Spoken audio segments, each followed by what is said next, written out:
Welcome to the Sleep-Inducing Hypnotic Stories channel. We start with a short introduction to help you receive the greatest benefits while listening to tonight's story for a peaceful sleep.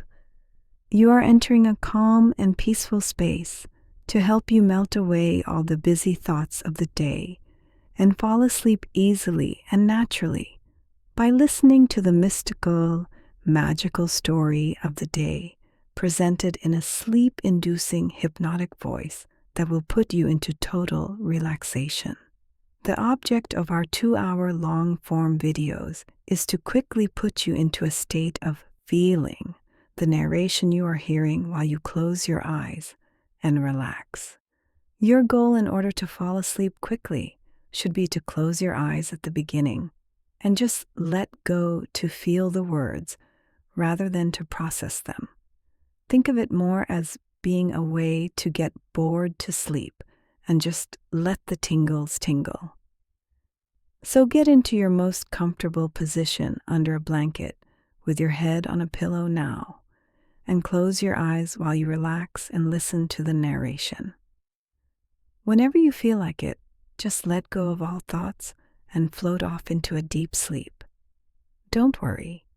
You always remain in full control as you listen to these stories and can bring yourself out of this relaxed state whenever you wish. You can also listen to or watch them anytime you are wide awake. However, we suggest you do not do so while driving or operating heavy machinery, so there will be no chance of you falling asleep. The average story length is approximately 2 hours, which allows those of us who need a bathroom break to take one and come back to continue listening where we left off. If you would like to listen for longer than 2 hours, you can set the video to replay automatically on any device you are using.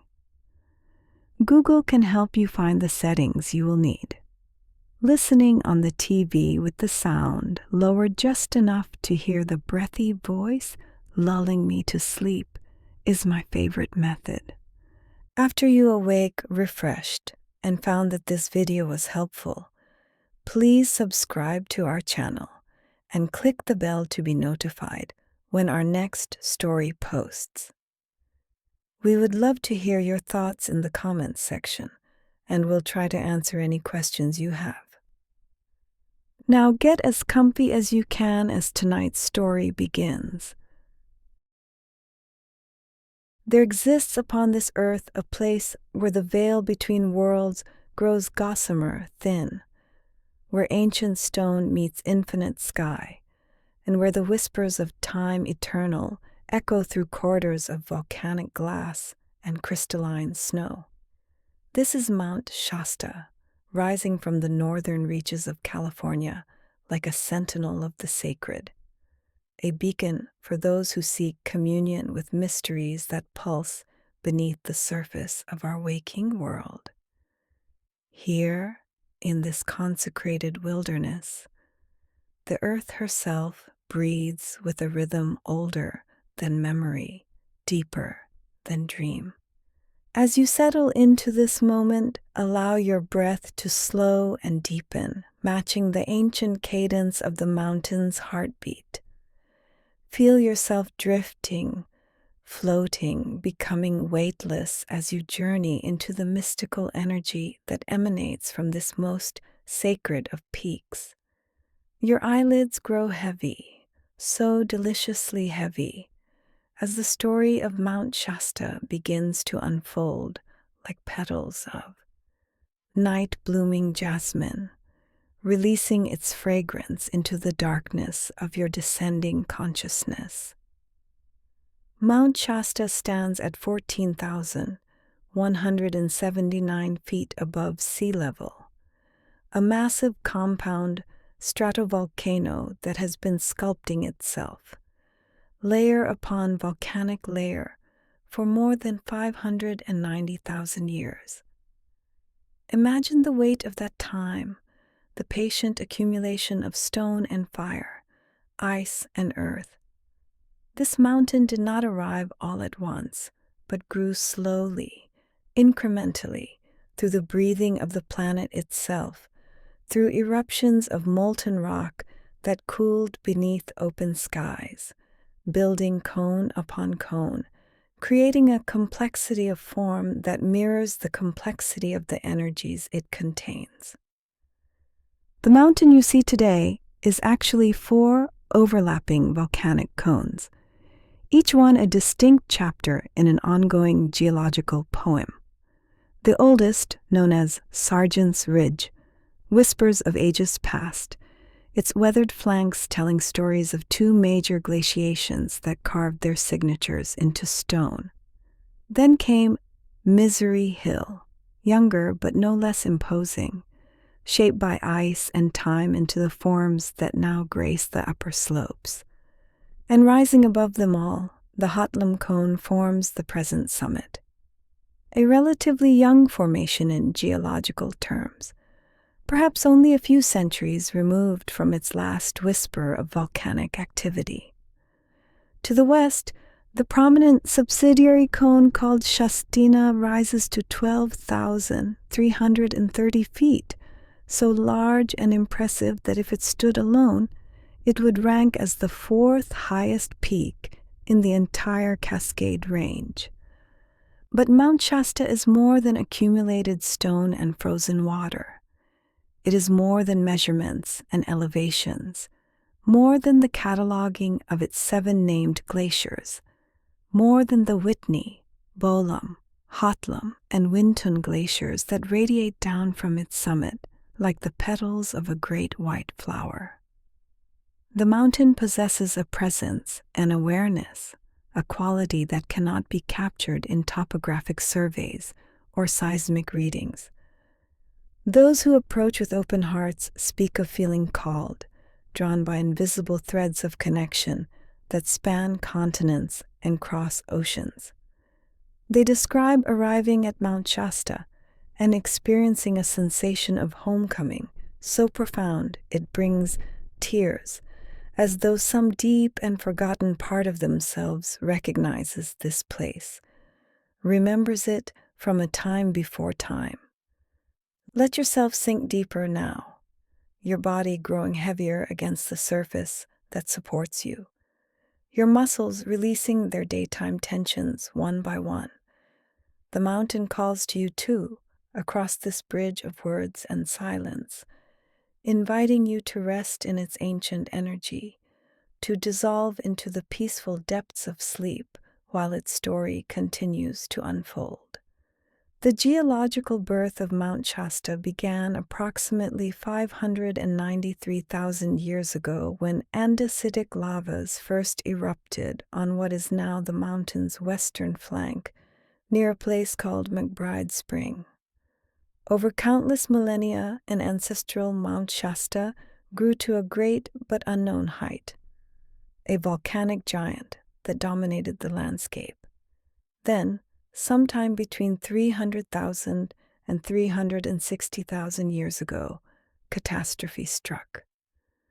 The entire northern side of this ancestral volcano collapsed in one of the largest landslides ever recorded on Earth, sending 6.5 cubic miles of rock and debris cascading northwestward into what is now Shasta Valley. Imagine that moment if you can, though your conscious mind grows dim and distant now, slipping away into dreams. Imagine the unthinkable violence of an entire mountainside giving way, billions of tons of stone thundering across the landscape, traveling 28 miles before finally coming to rest. Today, the small hills that dot Shasta Valley are the hummocks, the remnant blocks of that ancient mountain, frozen in their chaotic tumble, bearing silent witness to forces beyond human comprehension. What remains of the oldest cone is now exposed as Sargent's Ridge on the mountain's southern side, a fragment of something once whole, a memory of a mountain that no longer exists. The magmatic system beneath Mount Shasta has never truly slept. It has evolved more or less continuously for at least 590,000 years, building, collapsing, building again, breathing fire and stone in cycles that span epochs. After the Great Collapse, the mountain began to rebuild itself through 4 major cone-building episodes, each centered on separate vents, each contributing its own character to the mountain's complex form. These were not gentle processes, but eruptions of tremendous power that constructed the cones through countless individual lava flows, through explosions of dacite and andesite, through the formation of domes and the violent release of pyroclastic flows. The mountain's history is punctuated by these moments of fierce awakening. Evidence suggests that the most recent magma to reach the surface did so approximately 3,200 years ago. Mount Shasta erupts episodically, with 10 or more eruptions occurring in short periods of 500 to 2,000 years, followed by long intervals of 3,000 to 5,000 years, with little or no activity. It is currently in one of those quiet periods, though hot springs and volcanic gases still seep from the summit, visible reminders that the system remains active, that the fire has not gone out but merely paused, resting, gathering its breath. Sleep deeper now, allowing these vast timescales to carry you further into restfulness. Thousands of years passing in moments, millions of years compressed into single breaths. Time loses all meaning in the presence of such ancient patience. Throughout the last 10,000 years, the Holocene period, eruptions have continued to shape Mount Shasta's form. Lava flows and domes have emerged on and around the mountain's flanks, while pyroclastic flows have extended as far as 12 miles from the summit, racing down the slopes at terrifying speeds, transforming everything in their path. Most of these eruptions have also produced large mud flows called lahars, slurries of volcanic debris and water that coursed through river valleys, sometimes traveling more than several tens of kilometers from Mount Shasta's base. The landscape surrounding the mountain is written in the language of these events, in deposits of ash and pumice, in fields of volcanic rock, in valleys carved by flows of liquid stone. The mountain hosts 5 major glaciers, rivers of ice that flow with glacial patience down its slopes. Whitney Glacier holds the distinction of being the largest glacier in all of California, a frozen stream descending from the heights, carving and shaping, leaving its signature in the stone. Bolam, Hotlum, Conwakiton, and Wintun complete the complement of named ice fields, though smaller unnamed glaciers and permanent snow fields also cling to the mountain's flanks. These glaciers are not merely beautiful features, but active sculptors, slowly grinding the volcanic rock, creating the sharp ridges and deep valleys that give Mount Shasta its dramatic appearance. Streams that originate on Mount Shasta fan out in all directions, feeding the major river systems of Northern California. To the northwest flows the Shasta River, to the west and southwest, the Sacramento River, and to the east, southeast, and south, the McCloud River. The mountain is a source of water, a fountain that sustains life across a vast region. The snow and ice that accumulate on its slopes during winter's dark months melts slowly through spring and summer, filtered through countless layers of volcanic rock, emerging at the base as some of the purest water found anywhere on Earth. This water carries special significance, for it is not merely H2O molecules, but water that has journeyed through the mountain's sacred body, water that has been blessed by time and stone, water that many believe possesses healing properties beyond the physical. At the headwaters in Mount Shasta City Park, spring water bursts forth from the ground in a clear, cold rush, marking one of the origins of the Sacramento River. People come from around the world to fill containers with this water, to drink it, to bathe in it, believing in its power to cleanse not just the body but the spirit, to wash away not just physical impurities, but psychic debris accumulated over lifetimes. Feel your body softening now, melting like snow in spring sunshine, becoming liquid, flowing, merging with the dreaming earth beneath you. The boundary between your body and your resting place grows indistinct, permeable, until you cannot quite remember where one ends and the other begins. Long before modern geological surveys mapped its contours, long before volcanologists studied its eruption patterns, indigenous peoples recognized Mount Shasta as sacred. The Klamath, Shasta, Modoc, and other tribes who made their homes in this region understood what Western science would later confirm, that this mountain was alive, powerful, deserving of reverence and respect.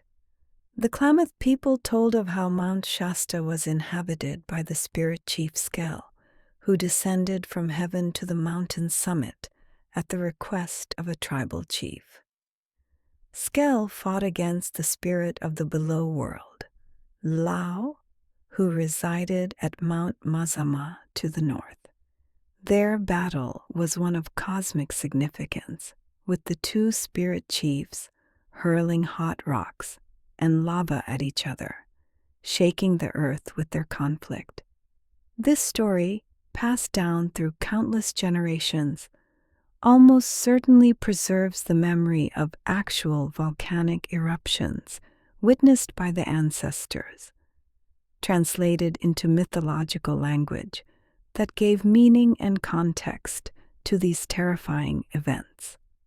The Winnemem Wintu tribe, whose traditional territory includes the McCloud River area near Mount Shasta's eastern flanks, holds the mountain as supremely sacred.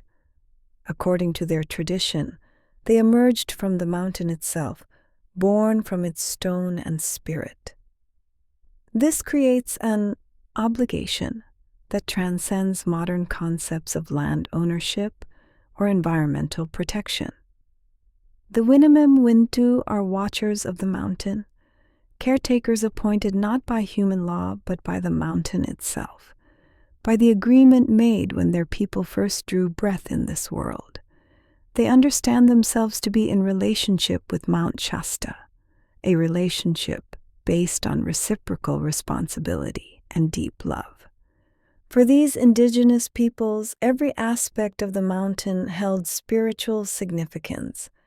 The springs were not simply water sources, but sacred portals where the divine touched the earthly. The caves and rock formations were not geological curiosities, but dwelling places of spirits, entry points to other realms. The mountain's weather, its lenticular clouds, its sudden fogs, its storms and calms, all were seen as expressions of spiritual forces, conversations between visible and invisible worlds. This indigenous understanding of Mount Shasta as a living, conscious, sacred being stands in stark contrast to the purely geological perspective. Yet increasingly, even those trained in Western scientific traditions find themselves unable to deny that something extraordinary characterizes this place. There are too many accounts, too many experiences that resist rational explanation. Too many moments when the mountain seems to reach out and touch those who approach it with open hearts. Geologists have climbed many mountains in the Cascade Range and throughout the world, Yet it is Mount Shasta that consistently inspires in them a sense of awe that transcends professional interest, a feeling that they are in the presence of something that cannot be fully measured or understood through instruments and equations. Your breathing has become slow and rhythmic now, each inhalation drawing in peace, each exhalation releasing the day's concerns and tensions. You are drifting in that liminal space between waking and sleeping, that threshold state where the rational mind releases its grip and other ways of knowing become possible. The mountain calls to you from across the distance, its energy reaching through time and space, inviting you to rest, to release, to surrender into the depths of healing sleep. The snow on Mount Shasta's summit gleams brilliant white against the California sky, a beacon visible for more than 100 miles in every direction. On clear days, drivers traveling along Interstate 5 catch glimpses of the mountain rising to the east, dominating the horizon with its massive, isolated presence. Unlike many peaks in the Cascade Range, Mount Shasta does not blend into a ridgeline or cluster with sister mountains. It stands alone, rising abruptly, nearly 10,000 feet above the surrounding terrain. A solitary giant, a mountain apart. This isolation contributes to the mountain's mystical reputation, for it seems to exist in its own realm, separate from the ordinary world that surrounds it. The way clouds gather around its summit, sometimes forming perfect lenticular disks that hover like spacecraft, only enhances this sense of otherworldliness. These lens-shaped clouds form when moist air flows over the mountain and creates standing waves in the atmosphere. But their appearance is so strange, so seemingly artificial, that they have become the subject of countless UFO reports over the decades. The mountain creates its own weather systems, altering wind patterns, generating storms, capturing moisture from passing air masses. Its presence influences the climate for miles around, creating microclimates and localized weather phenomena that can shift rapidly and unpredictably.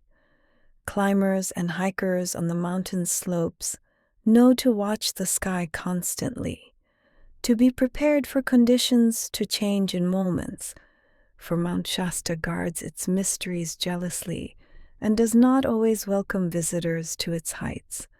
At the mountain's base, the small cities and towns of Mount Shasta, Weed, McLeod, and Dunsmore nestle in the landscape, their residents living quite literally in the shadow of this volcanic giant. For some, the mountain is simply part of the scenery, a familiar landmark that marks home. But for others, it becomes the center of their spiritual lives, the focus of daily meditation and contemplation, a constant reminder of forces larger than human concerns.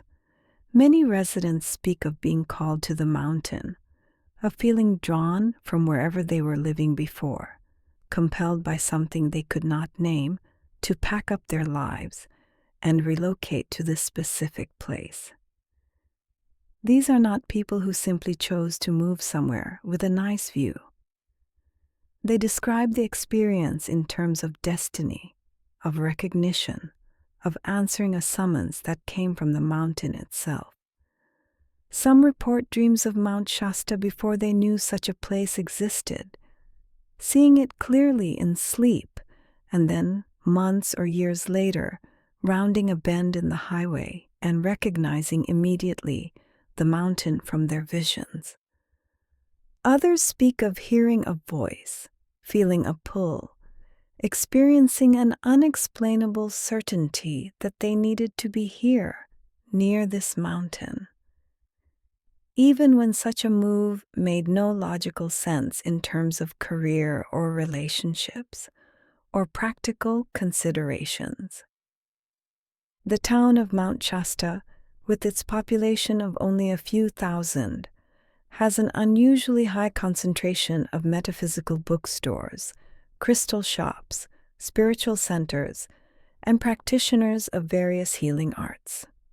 Walking down the main boulevard, one encounters advertisements for past life regression therapy, Lemurian crystal healing sessions, UFO watching tours, vortex meditations, and shamanic journey work.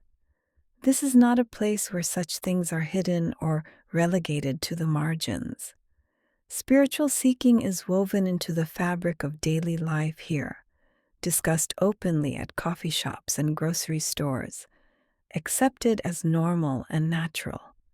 Let yourself sink even deeper now, beyond thought, beyond image, into that vast darkness where sleep dwells, that healing void where your body and mind can restore themselves, repair, rejuvenate.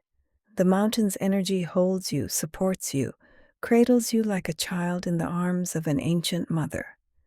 You are safe. You are held. You are loved. The mountain has been here for 600,000 years and will be here for countless thousands more. In the context of such vast time, your concerns shrink to nothing, become as insignificant as grains of sand on an endless beach. There is only this moment, this breath, this gentle sliding into sleep's embrace. The mountain stands through seasons and centuries, wearing its crown of snow through endless cycles of freeze and thaw. It knows the stars in their slow wheeling across the night sky. It knows the moon's phases, the sun's daily arc, the patient turning of the earth. It knows the wind's voice in every key, from the gentlest whisper to the howling gale. It knows the silence of deep winter and the rushing waters of spring melt. It knows, in some way beyond human comprehension, its own nature, its own purpose, its own place in the great web of existence. And it knows you too, though you have never climbed its slopes, never touched its stone, never drunk from its springs. It knows you because you are part of the same earth, born from the same stardust, sustained by the same air and water. The mountain's atoms and your atoms were forged in the same stellar furnaces, scattered by the same supernovae, gathered by gravity into this particular planet at this particular time. You are relatives, kin, family in the most literal sense. When you rest in awareness of this connection, something shifts. The mountain is no longer out there, separate, distant. It is here, within you, as you are within it. Its strength becomes your strength. Its patience becomes your patience. Its peace becomes your peace. Breathe with the mountain now, your chest rising and falling in rhythm with its eternal breath. Feel its energy flowing through you, cleansing, purifying, healing every cell, every tissue, every organ. Let its ancient wisdom speak to the ancient wisdom within you, that part of yourself that is older than your lifetime, older than your personality, older than your name, that essential self that has always been and will always be. That self that remembers what it's like to be stone, to be water, to be sky. The mountain dreams, and you dream with it, your consciousness merging with its vastness, expanding to encompass its slopes and valleys, its forests and meadows, its streams and springs. You are becoming the mountain, or perhaps the mountain is becoming you, until the distinction no longer matters, until there is only this seamless wholeness, this unity of being, this perfect peace that cradles you as you slip across the final threshold into deep, restorative, healing sleep. As consciousness drifts like snow falling through darkness, we turn our attention to the invisible energies that many believe emanate from Mount Shasta's core, radiating outward in waves and spirals, creating what spiritual seekers call an energy vortex of immense power. Your body continues to relax, growing heavier and more peaceful with each word, each breath, each moment that passes in the sacred space between waking and dreaming. An energy vortex, in metaphysical understanding, is a place where the Earth's subtle energies concentrate and swirl, creating a location of heightened spiritual potential.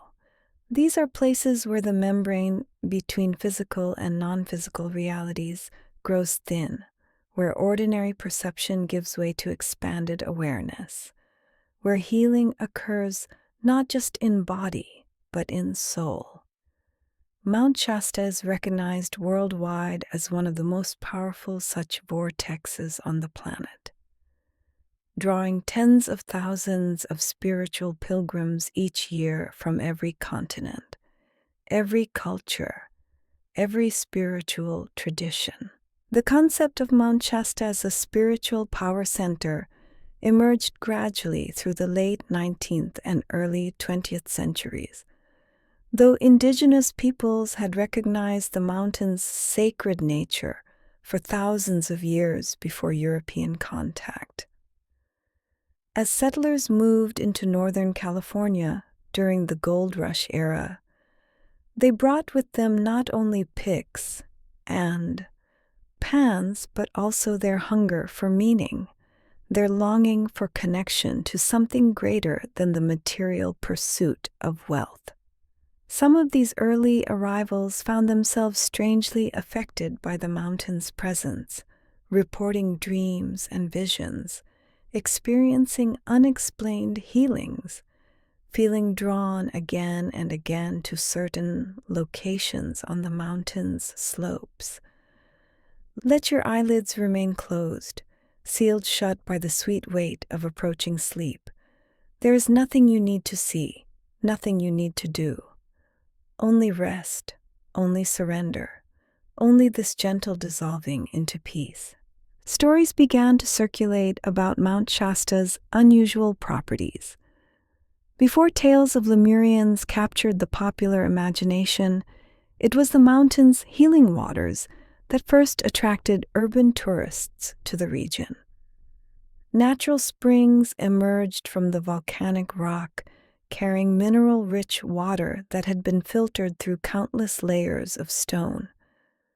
Water that bubbled to the surface at various temperatures, some cool and refreshing, others heated by the mountain's internal warmth. Native Americans had used these springs for healing purposes for millennia, and the knowledge of their properties spread through the networks of fur trappers and early explorers who traded with indigenous peoples. By the 1850s, people were traveling considerable distances to bathe in and drink from these sacred springs. Resorts sprang up around the most accessible water sources, including the famous Shasta Springs Resort, where visitors would come to soak in the mineral baths and fill jugs with water they believed possessed almost miraculous curative powers. These early health seekers reported relief from arthritis, digestive ailments, skin conditions, respiratory problems, and numerous other afflictions. More remarkably, some spoke of psychological and spiritual healing, of depression lifting, of finding clarity about life purpose, of experiencing profound shifts in consciousness while bathing in the mountain's waters. One particular spring, called Mossbrae Falls, was especially revered by Native Americans as a source of longevity and health. The falls emerge from the base of a cliff, water flowing through moss-covered rock to create a curtain of crystal droplets. To drink from Mossbrae Falls, according to local legend, was to add years to one's life, to restore vitality, to reconnect with the vital force that animates all living things.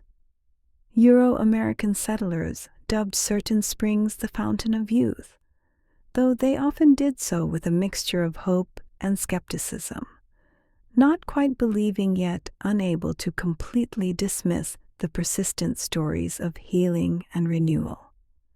Your breathing grows slower still, each breath deeper and more complete, filling your lungs fully before releasing in a long, slow exhalation that carries away tension, stress, worry, fear. With each breath, you sink deeper into relaxation, deeper into peace, deeper into the healing darkness of approaching sleep.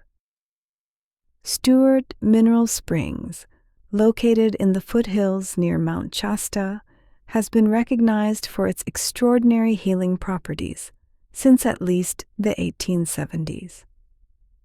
What makes this location particularly remarkable is the presence of both a red spring and a white spring within just a few feet of each other, an extremely rare geological phenomenon that is also considered profoundly sacred. The red spring is high in iron and carries a magnetic energy, while the white spring is rich in silica, giving the water a liquid silk texture against the skin. These two springs, representing masculine and feminine energies, flow together into Parks Creek, where the waters mix and mingle before being channeled to the bathhouse. The ritual at Stewart Mineral Springs follows a traditional 3-part cycle repeated 3 times. Soak in the mineral bath drawn in a private room with a clawfoot tub. Move to the sauna to allow the minerals to penetrate deeply into tissues, then plunge into the cold creek water to seal in the benefits and stimulate circulation. Those who have experienced this complete treatment speak of it as transformative, not merely pleasant or relaxing, but genuinely life-changing. The minerals in the water include lithium, a natural mood stabilizer that can help reduce anxiety and promote emotional equilibrium, magnesium, known for its calming effects and ability to improve sleep quality and relieve muscle tension, and sulfur, a powerful detoxifier that helps purify the body and improve various skin conditions. But the healing that occurs at Stewart Mineral Springs and other sacred water sites around Mount Shasta goes beyond what can be explained by mineral content alone. People report spiritual awakenings, visions of past lives, communications with higher dimensional beings, sudden insights into long-standing problems, spontaneous emotional releases that clear decades of accumulated trauma. The water seems to work on multiple levels simultaneously, addressing not just physical symptoms, but the energetic and spiritual imbalances that underlie them. Drift deeper now, allowing the mountain's energy to wash through you like those sacred waters, cleansing and purifying, healing and restoring. You are immersed in peace, surrounded by it, saturated with it, becoming peace itself. The headwaters at Mount Shasta City Park has become a gathering place for spiritual seekers, healers, mystics, and those simply curious about the mountain's reputation. Here, spring water bursts from the ground in a clear, cold rush, marking one of the origins of the Sacramento River. The water has journeyed through the mountain for 50 to 100 years, filtering through volcanic rock, absorbing minerals and subtle energies, before finally emerging at this spot. The park features a rock wall from which the water flows continuously, and at any hour of the day, you will find people filling bottles and jugs, drinking directly from the source, splashing the water on their faces and bodies. The atmosphere at the headwaters is unique, a mixture of reverence and celebration, solemnity and joy. Some visitors approach in silence, treating the spring as they would a church altar, while others laugh and play, recognizing the sacred in delight rather than solemnity. Indigenous peoples perform ceremonies here, honoring the water and the mountain that provides it. New Age practitioners lead meditation circles and sound healings. Homeless travelers camp nearby, drawn by the free water and the accepting community. Families picnic on the grass while their children splash in the creek. All are welcome. All are held by the mountain's generous embrace. Many who drink from the headwaters report immediate effects. The water is extremely cold, almost shocking, and some describe feeling it travel through their entire system, awakening every cell. Others speak of a subtle but unmistakable shift in consciousness, a brightening of awareness, a heightening of sensitivity to energy and emotion. Still others claim dramatic physical healings, chronic pains vanishing after bathing in the water, illnesses resolving after regular consumption of the spring water. One man, according to local lore, was paralyzed before he began the practice of immersing his entire body in the frigid water daily. He credits the headwaters with his complete recovery, his ability to walk again, his restoration to full function. Scientists can analyze the water's mineral composition, measure its purity, confirm that it is indeed safe to drink, but they cannot account for these reported experiences of transformation and healing. The water is clean, yes, but so is water from many other sources. What makes this water different cannot be captured in laboratory analysis.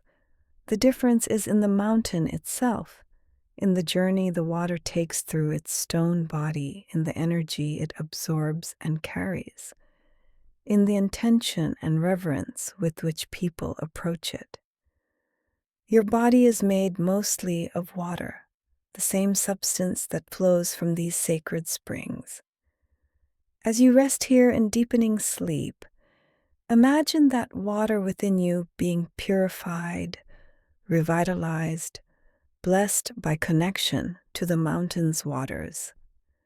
Feel it flowing through your veins and vessels, through your cells and organs, carrying healing and peace to every part of your being.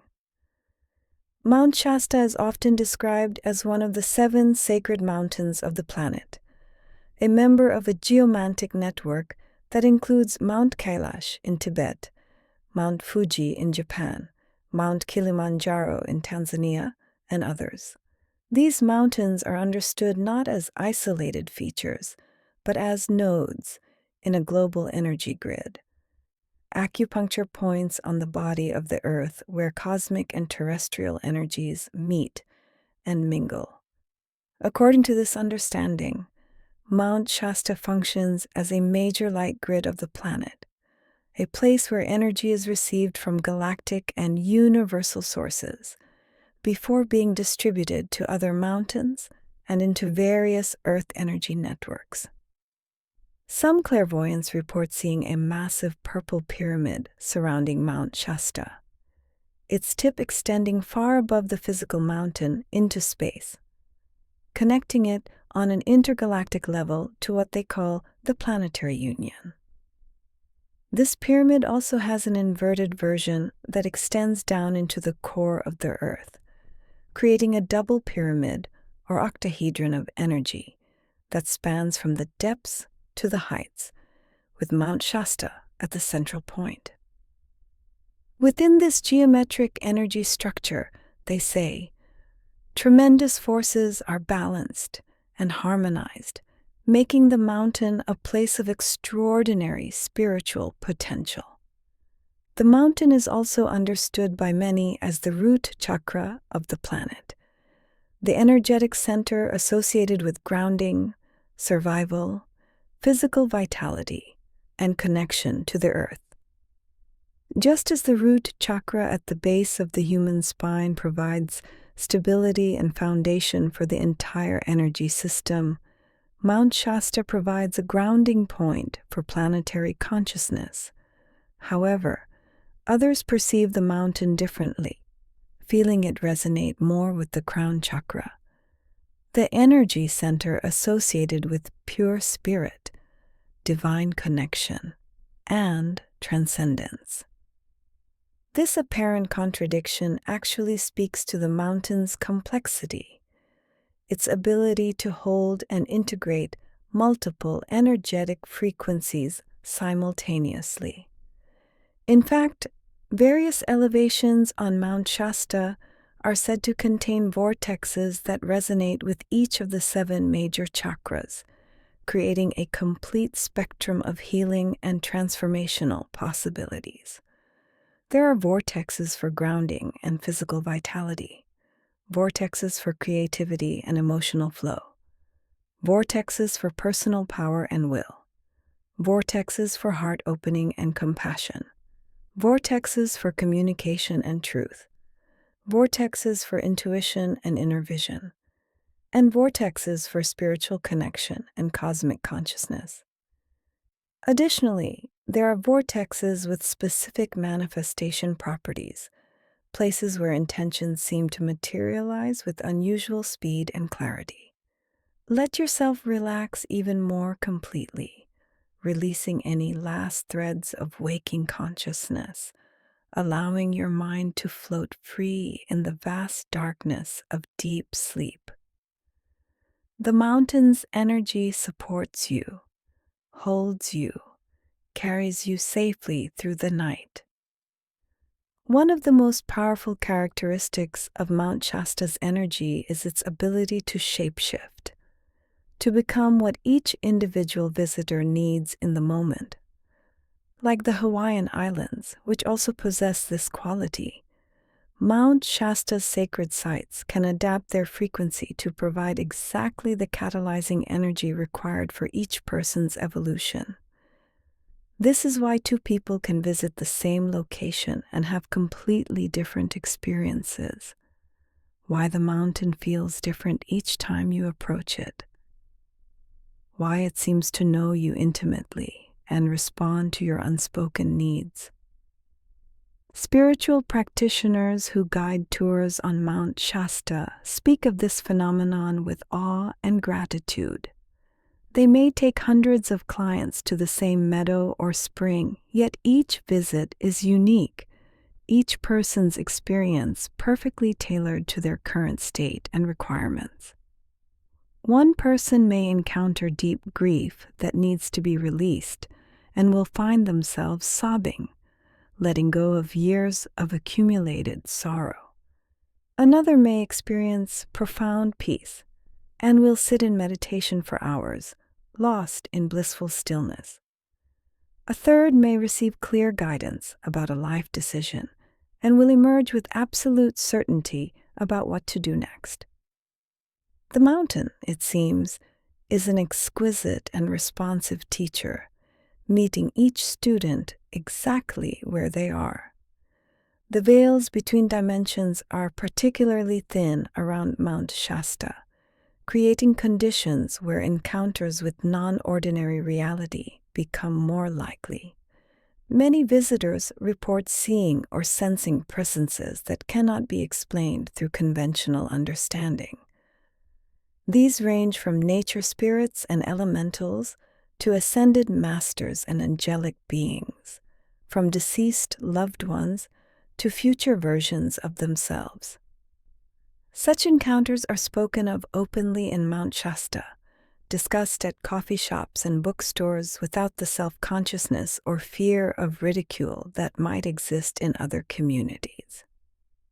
Saint-Germain, an ascended master associated with the violet flame of transformation and freedom, is particularly connected to Mount Shasta, according to several spiritual traditions. Guy Ballard, the founder of the I Am Activity movement, reported meeting Saint-Germain on the mountain's slopes in the 1930s, an encounter that launched a spiritual organization that grew to over 1 million followers.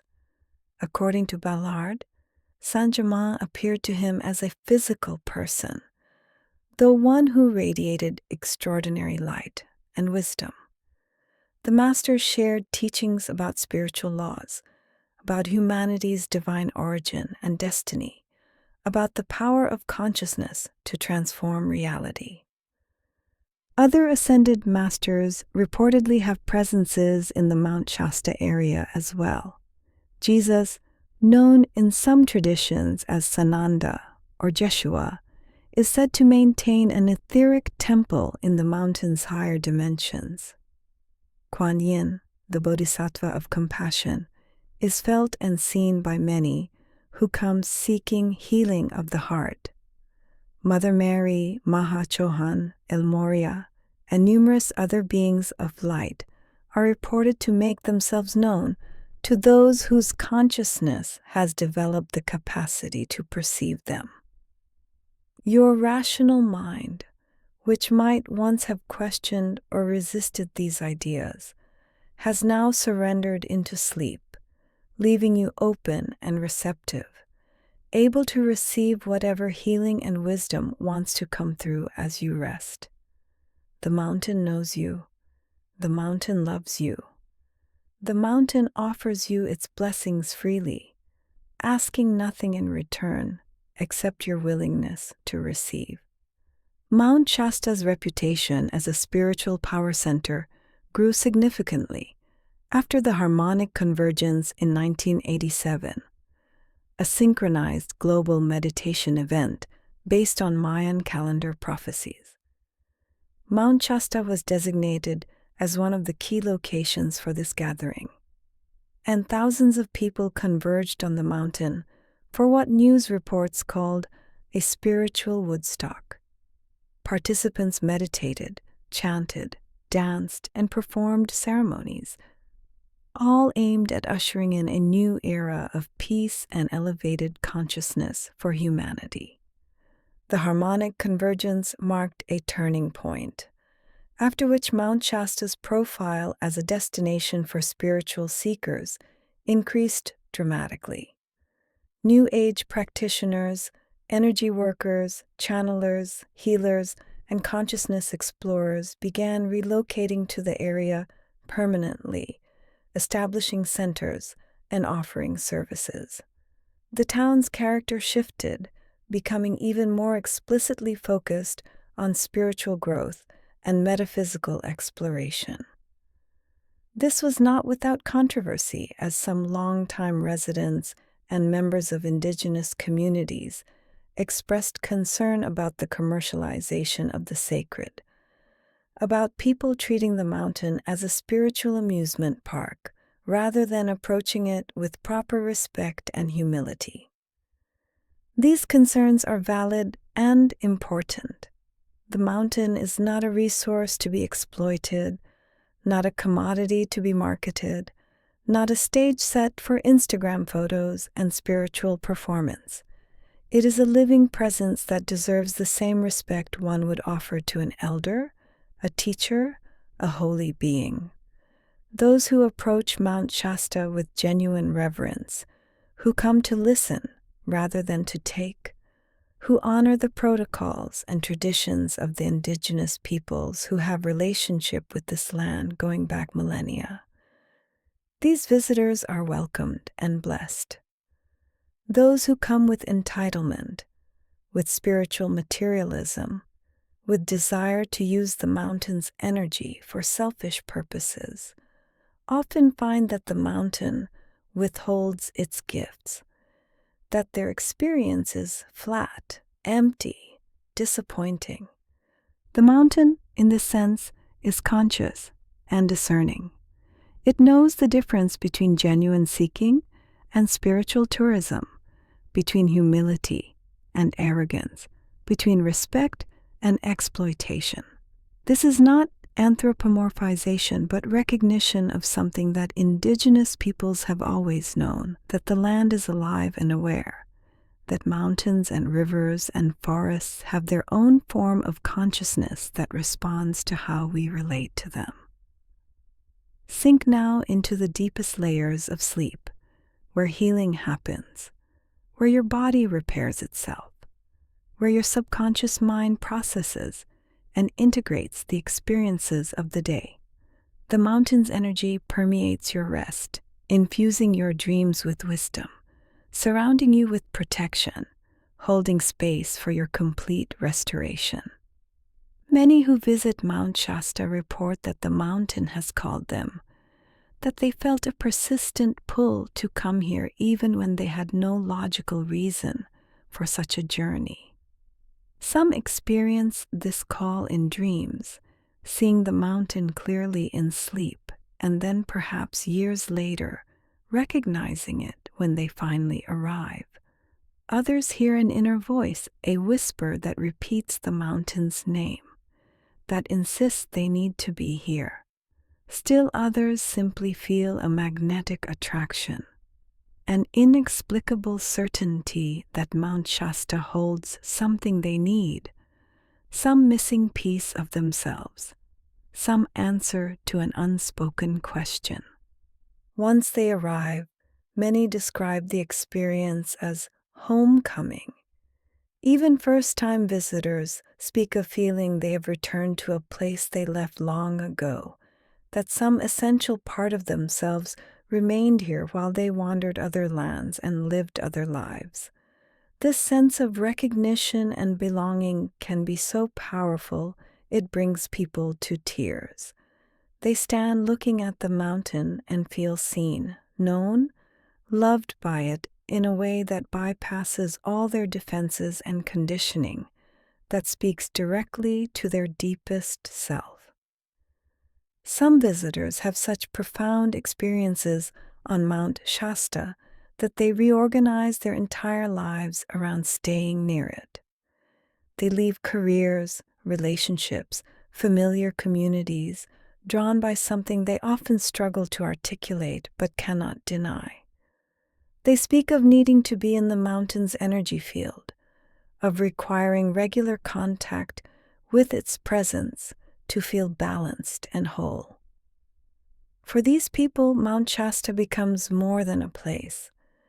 It becomes home in the truest sense, the location where their soul feels most itself, most aligned with its purpose, most connected to Source. The mountain does not call everyone, and this too is part of its mystery. Some people visit and feel nothing special, see only a pretty mountain, experience no particular energy or presence. They enjoy the scenery, take photos, and move on to the next destination, unaffected. Others feel actively uncomfortable, sensing energies too intense for their current capacity, finding the place unsettling rather than peaceful. Neither of these responses is wrong. Mount Shasta is a powerful place, and power is not always comfortable. It requires something of us, challenges us to expand beyond our current limitations, invites us into transformation that may not be easy or pleasant, even as it is ultimately beneficial. For those who do feel called, who do resonate with the mountain's energy, who do experience the sense of homecoming and recognition, Mount Shasta becomes a catalyst for accelerated spiritual growth. Time spent on the mountain or in its vicinity can precipitate rapid changes in consciousness, sudden releases of old patterns, quantum leaps in awareness and understanding. This is why many spiritual teachers bring their students here, why retreats and workshops fill the calendar throughout the year, why people return again and again, drawn by the mountain's mysterious ability to facilitate exactly the growth they are ready for. Rest now in complete peace, your body heavy and relaxed, your mind quiet and still. The mountain stands through the night, a silent guardian, a beacon of light in the darkness, Its energy flows to you across whatever distance separates your physical body from its slopes. For in the realm of consciousness, distance has no meaning. You are held in the mountain's field of blessing, cradled in its ancient love, as sleep deepens and dreams begin to flower in the rich darkness of your unconscious mind. As you drift deeper into the welcoming darkness of sleep, we turn now to one of Mount Shasta's most captivating mysteries, a story that has captured imaginations for more than a century. A legend that speaks of an ancient civilization that sought refuge within the mountain itself. Your breath continues its slow, steady rhythm, your body completely at rest, as the tale of Lemuria and the crystal city of Telos unfolds in the spaces between heartbeats. The story begins not with Mount Shasta, but with a scientific puzzle from the 1860s. Philip Sclater, an English zoologist, was studying the distribution of lemur fossils and encountered something that perplexed him deeply. Lemur remains had been found in both Madagascar and India, separated by thousands of miles of ocean. Yet no such fossils existed in Africa or the Middle East. How had these creatures managed to appear in two such distant locations without leaving traces in the lands between? Sclater hypothesized that a land bridge must have once connected Madagascar and India, a now sunken continent that would explain the distribution pattern. He called this theoretical continent Lemuria. The scientific community eventually abandoned Sclater's hypothesis as better understandings of plate tectonics and continental drift emerged. But the name Lemuria had already been claimed by others for quite different purposes. Occultists and esotericists of the late 19th century, including Helena Blavatsky and her Theosophical Society, adopted Lemuria into their cosmology as one of several ancient root races that had existed before recorded history. In their telling, Lemuria was not merely a geological feature, but a civilization of highly evolved spiritual beings who had inhabited a vast continent in the Pacific Ocean millions of years ago.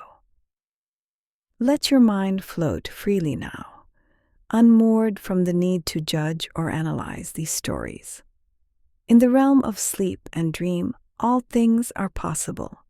Truth wears many faces. Mystery speaks in symbols and metaphors that bypass the rational mind to touch something deeper within us. According to the esoteric literature that developed around Lemuria, this ancient civilization existed from approximately 4.5 million years ago until around 12,000 years ago. The Lemurians were described as highly advanced beings, taller than modern humans, some accounts claiming they reached 7 to 7.5 feet in height.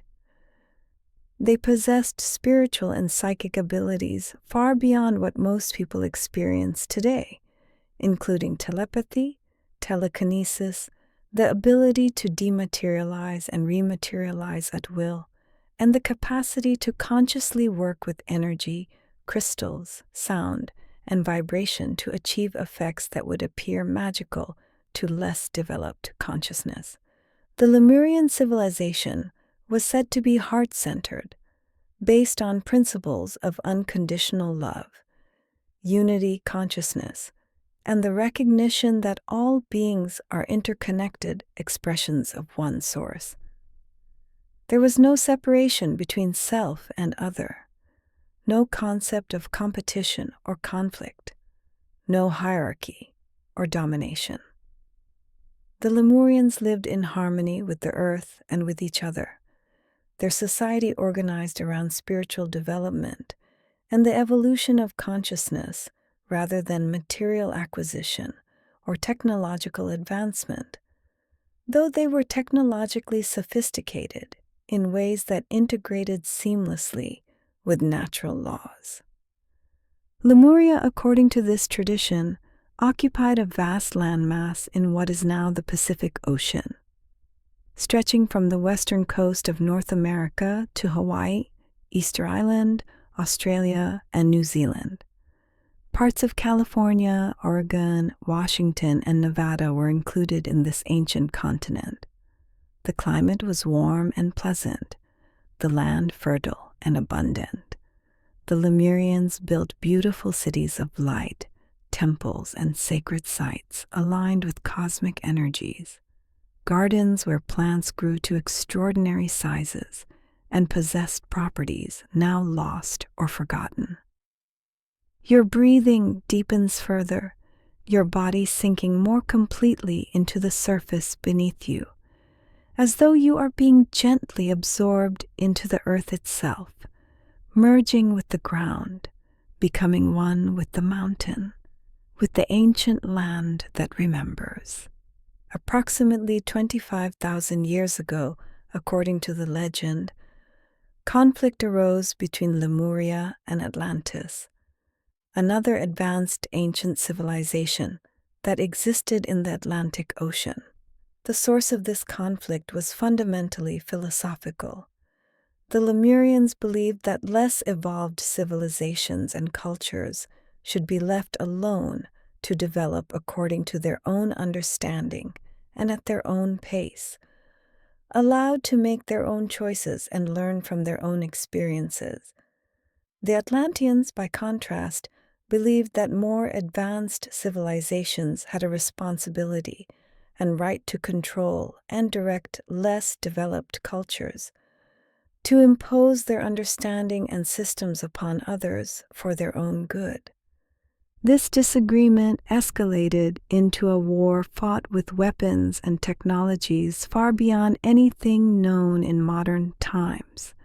Some accounts speak of nuclear weapons, of missiles that could devastate entire regions, of energy weapons that could alter the structure of matter itself. The war did not produce a clear winner, but instead led to catastrophe for both civilizations. Lemuria began to experience increasing geological instability, earthquakes, and volcanic eruptions that signaled the continent's coming destruction. The Lemurian priests and spiritual leaders, being highly developed psychics and seers, foresaw the fate that awaited their homeland. They knew that the continent would sink beneath the Pacific waves, that the majority of their people would perish, that their civilization would be lost to memory. But they were determined that not everything would be destroyed, that some portion of their culture, their knowledge, their sacred teachings, and their people would survive to carry forward the Lemurian wisdom into future ages. These leaders petitioned the Agartha Network, a confederation of other underground civilizations that had already established cities within the Earth's interior to escape surface catastrophes. The Agarthan cities were said to be places of advanced spiritual technology, where beings lived in peace and continued their evolution in protected environments. The capital of this network was Shambhala, a name familiar from Tibetan Buddhist traditions. Though the legends of Agartha extend far beyond any single culture, the Lemurian petition to join the Agartha network was not immediately accepted. The Agarthan civilizations were wise and nonviolent, and they had concerns about admitting a people who had engaged in warfare, even if that warfare had been defensive in nature. The Lemurians had to demonstrate that they had learned from their mistakes, that they had truly committed themselves to the path of peace, that they would never again resort to violence or domination. After a period of evaluation and testing, the petition was accepted, and the Lemurians were granted permission to build an underground city beneath Mount Shasta. Sleep deepens, consciousness receding like tide from shore, leaving only vast quiet darkness where these ancient stories echo like songs remembered from childhood. Familiar somehow, touching something in you that feels like recognition, like memory, like coming home. 100 years before the final sinking of Lemuria, approximately 25,000 Lemurians migrated to the site that would become their new home beneath Mount Shasta. Using their advanced understanding of energy, sound, and vibration, they excavated a massive dome-shaped cavern within the mountain. This was not accomplished through mechanical digging, but through consciousness itself, through the ability to work with the atomic and molecular structure of stone, creating space without removing material, forming the cavern through intention and focused will. The city they built within this space was designed to house 200,000 people, though only 25,000 made the journey before Lemuria sank. They called their new home Telos, which means communication with spirit in their language. Telos was conceived as a city of light, a place where the highest Lemurian ideals and teachings could be preserved, where a remnant of their people could continue to evolve, and eventually, when the time was right, re-emerge to share their wisdom with surface humanity. Before Lemuria disappeared beneath the waves, the priests and priestesses transferred the most precious contents of their civilization to Telos. They brought the Lemurian records, comprehensive histories and teachings accumulated over millions of years. They brought the sacred flames, living energies that represented different aspects of divine consciousness, and that had been tended in Lemurian temples for countless generations. They brought crystals that had been programmed with vast libraries of information, seed stores of plants no longer found on the surface, and artifacts of spiritual and historical significance. The sinking of Lemuria was a cataclysm beyond imagining. The entire continent broke apart and descended into the ocean depths over a period of days or perhaps weeks, accompanied by earthquakes, tidal waves, and volcanic eruptions that affected the entire planet. Millions of people died. Entire species were lost. The climate and geography of Earth were permanently altered. Survivors scattered to other lands, carrying fragmented memories of their homeland, seeding the myths and legends of many cultures with stories of a lost paradise, a golden age, a time before time when humanity lived in harmony and possessed abilities and knowledge since forgotten. Let these images drift through your mind like dreams, neither believing nor disbelieving, simply allowing the story to be what it is, a mystery, a possibility, a doorway into wonder that asks nothing of you except your willingness to imagine, to feel, to rest in not knowing. Within their underground sanctuary, the Lemurians of Telos established a new life. The city is said to extend approximately 2 kilometers in height and 1.5 kilometers in radius. An enormous space illuminated not by any conventional source, but by a form of light that emanates from the stone itself or from some central source, providing illumination as bright as daylight. The city is organized into 5 levels, each serving different functions and containing different facilities. The first and primary level contains the most important structures and serves as the center of Telosian life. At its heart stands a magnificent temple that can accommodate 50,000 people, a space used for ceremonies, celebrations, and gatherings of the entire community. This temple is described as breathtaking in its beauty, constructed of crystalline materials that capture and reflect light in ways that create an atmosphere of profound peace and elevation. Surrounding the temple are government buildings where the city's affairs are managed, entertainment centers, educational facilities, a palace for the king and queen who provide spiritual guidance, a spaceport for interdimensional travel, and schools where children and adults continue their education. The second level is dedicated to manufacturing, though this word hardly captures the nature of Telosian production. Rather than industrial factories, the facilities here use consciousness and focused intention to materialize objects from thought forms and energy patterns. The Telosians create what they need through a process that might be called materialization or manifestation, bringing things into physical form through the same principles they used to create their city within the mountain. The third level contains vast hydroponic gardens where food is grown using advanced techniques that yield abundant harvests in minimal space.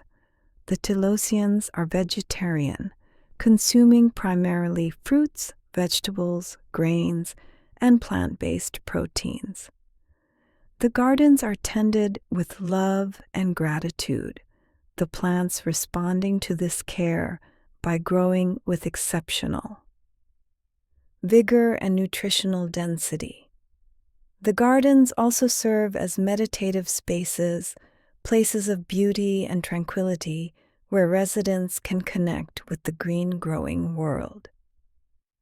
The fourth level includes more gardens, along with manufacturing facilities and some residential areas.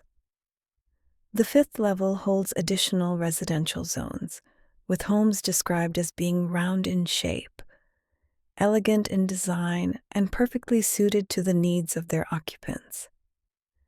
Every family and individual has their own space, their own dwelling that reflects their consciousness and preferences.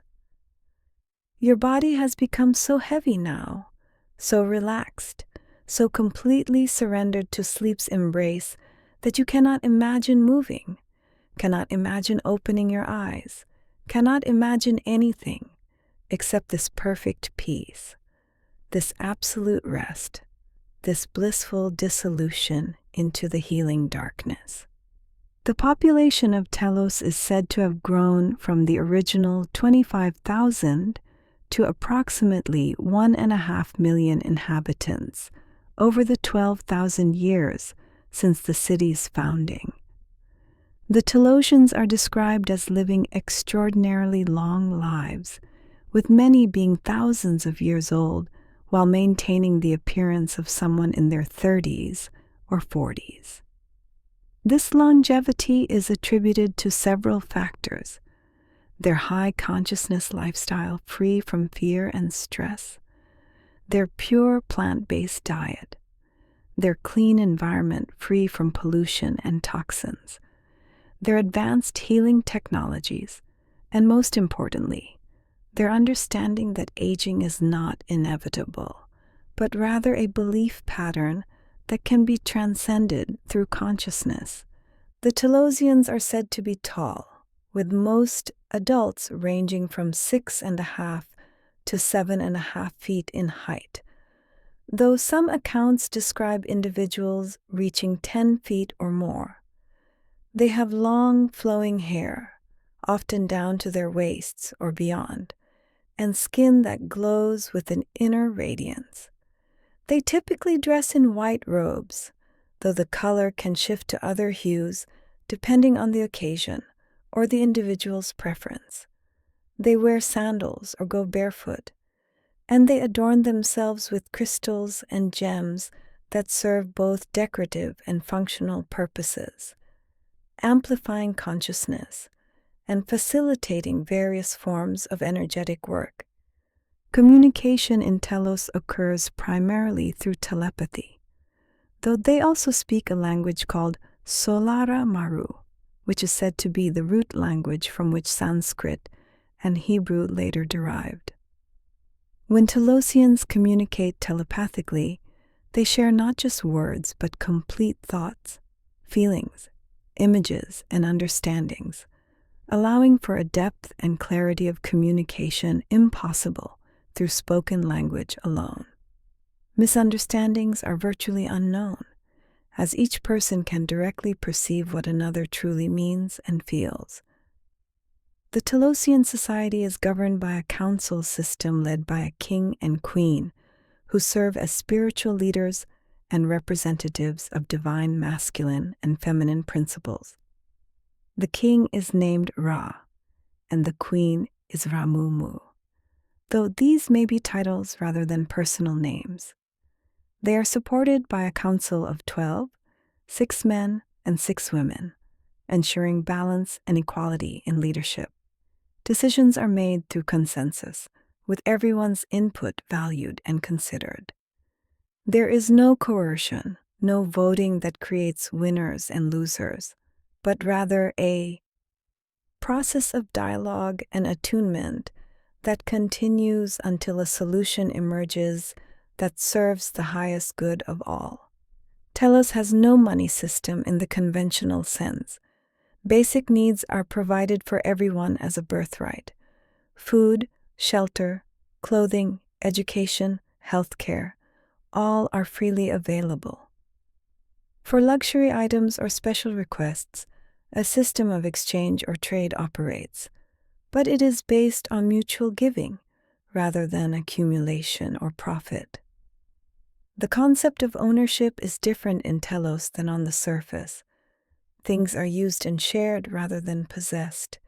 There is abundance for all, and this abundance eliminates the fear and grasping that drives so much surface human behavior. Drift now beyond these details into pure experience, into the felt sense of what such a place would be like. A civilization based on love rather than fear, on cooperation rather than competition, on spiritual evolution rather than material accumulation. Let your consciousness touch that possibility, that vision of how humanity might live when it has evolved beyond its current limitations. The Telosians have not remained isolated in their underground city, but have maintained awareness of surface events and developments over the millennia. They possess technology far beyond current human capabilities, including computers based on amino acids that can interface with consciousness directly. Their computer system is linked to other underground cities in the Agartha network and to galactic civilizations beyond Earth. They can monitor surface activities, track global events, and even, according to some accounts, influence certain outcomes through their focused intention and prayer. The Telosians are said to travel between their city and the surface world, though they do so with great discretion and usually while vibrating at a higher frequency that makes them invisible to ordinary perception. There have been numerous reported sightings over the decades of tall individuals in white robes appearing in the Mount Shasta area, sometimes in the town itself, sometimes on the mountain slopes, sometimes near specific power spots or vortex locations. These beings are typically described as radiating an unmistakable presence, an aura of peace and wisdom that affects everyone who encounters them, even those who have no framework for understanding what they are experiencing. One of the most famous early accounts comes from Frederick Spencer Oliver, who published a book called A Dweller on Two Planets in 1899. The book, which Oliver claimed was channeled through automatic writing, made the extraordinary assertion that survivors of the lost continent of Lemuria had taken refuge within Mount Shasta. and established a hidden society there. While Oliver's work was fiction or channeled material rather than factual reporting, it planted the seed that would grow into the rich mythology surrounding Mount Shasta and the Lemurians. In 1904, a British prospector named J.C. Brown claimed that while searching for gold in the Mount Shasta area, he discovered a sloping tunnel that descended 11 miles into the mountain. According to Brown's account, this tunnel led to an ancient, underground city containing hieroglyphics on the walls, gold artifacts, shields, and mummies, some of which were 10 feet tall. Brown kept this discovery secret for 30 years, but in 1934 he shared his story with John C. Root from Stockton, California. Root organized an expedition of 80 people to explore the site, but on the day they were scheduled to depart, Brown vanished without a trace. The expedition never took place, and Brown was never seen or heard from again. In the early 1930s, Guy Ballard reported encountering a being who identified himself as the Count of Saint-Germain while hiking on Mount Shasta. This meeting became the foundation for the I Am activity, a spiritual movement that grew to have more than 1 million followers by the late 1930s. Ballard's experiences on and near Mount Shasta were central to the teachings he shared, which included information about ascended masters, about ancient civilizations, about humanity's divine origin and glorious destiny. Throughout the decades, other accounts have accumulated. People report finding strange doorways or cave entrances on the mountain that seem to appear and disappear. Others describe hearing beautiful music or chanting emanating from within the mountain, especially at dawn or dusk. Some claim to have been taken into Telos, either physically or in vision, shown the crystal city, introduced to its inhabitants, given teachings and information to bring back to the surface world. Pluto's Cave, a partially collapsed lava tube near the base of Mount Shasta, is often mentioned as a possible entrance to Telos, though most accounts suggest that the true doorway is not physical but dimensional, accessible only to those whose consciousness has developed the capacity to perceive and navigate non-ordinary reality. The Telosians, it is said, carefully choose who they reveal themselves to, preferring to work through inspiration, dreams, and subtle influence rather than through dramatic physical appearances that might create fear or be misunderstood.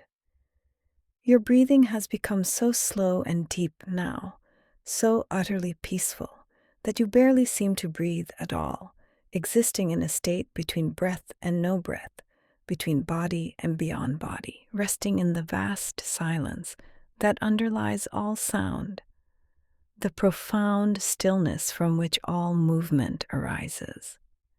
Whether Telos exists as a physical city within Mount Shasta, or as a dimensional reality, accessible through consciousness, whether the Lemurians are literal survivors of an ancient civilization, or archetypal representations of humanity's higher potential. The power of the story lies in what it evokes within those who hear it.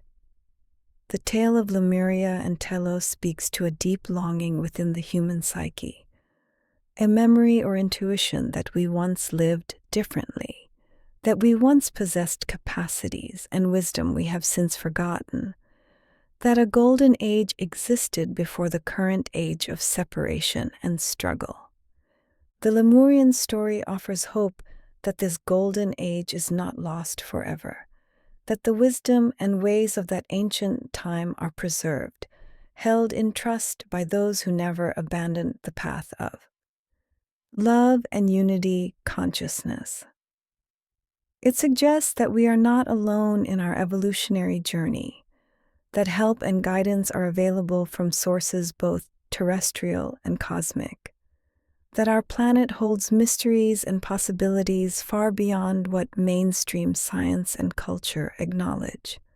For those who feel called by Mount Shasta, who experience that sense of homecoming and recognition, the Lemurian legends often resonate with particular power.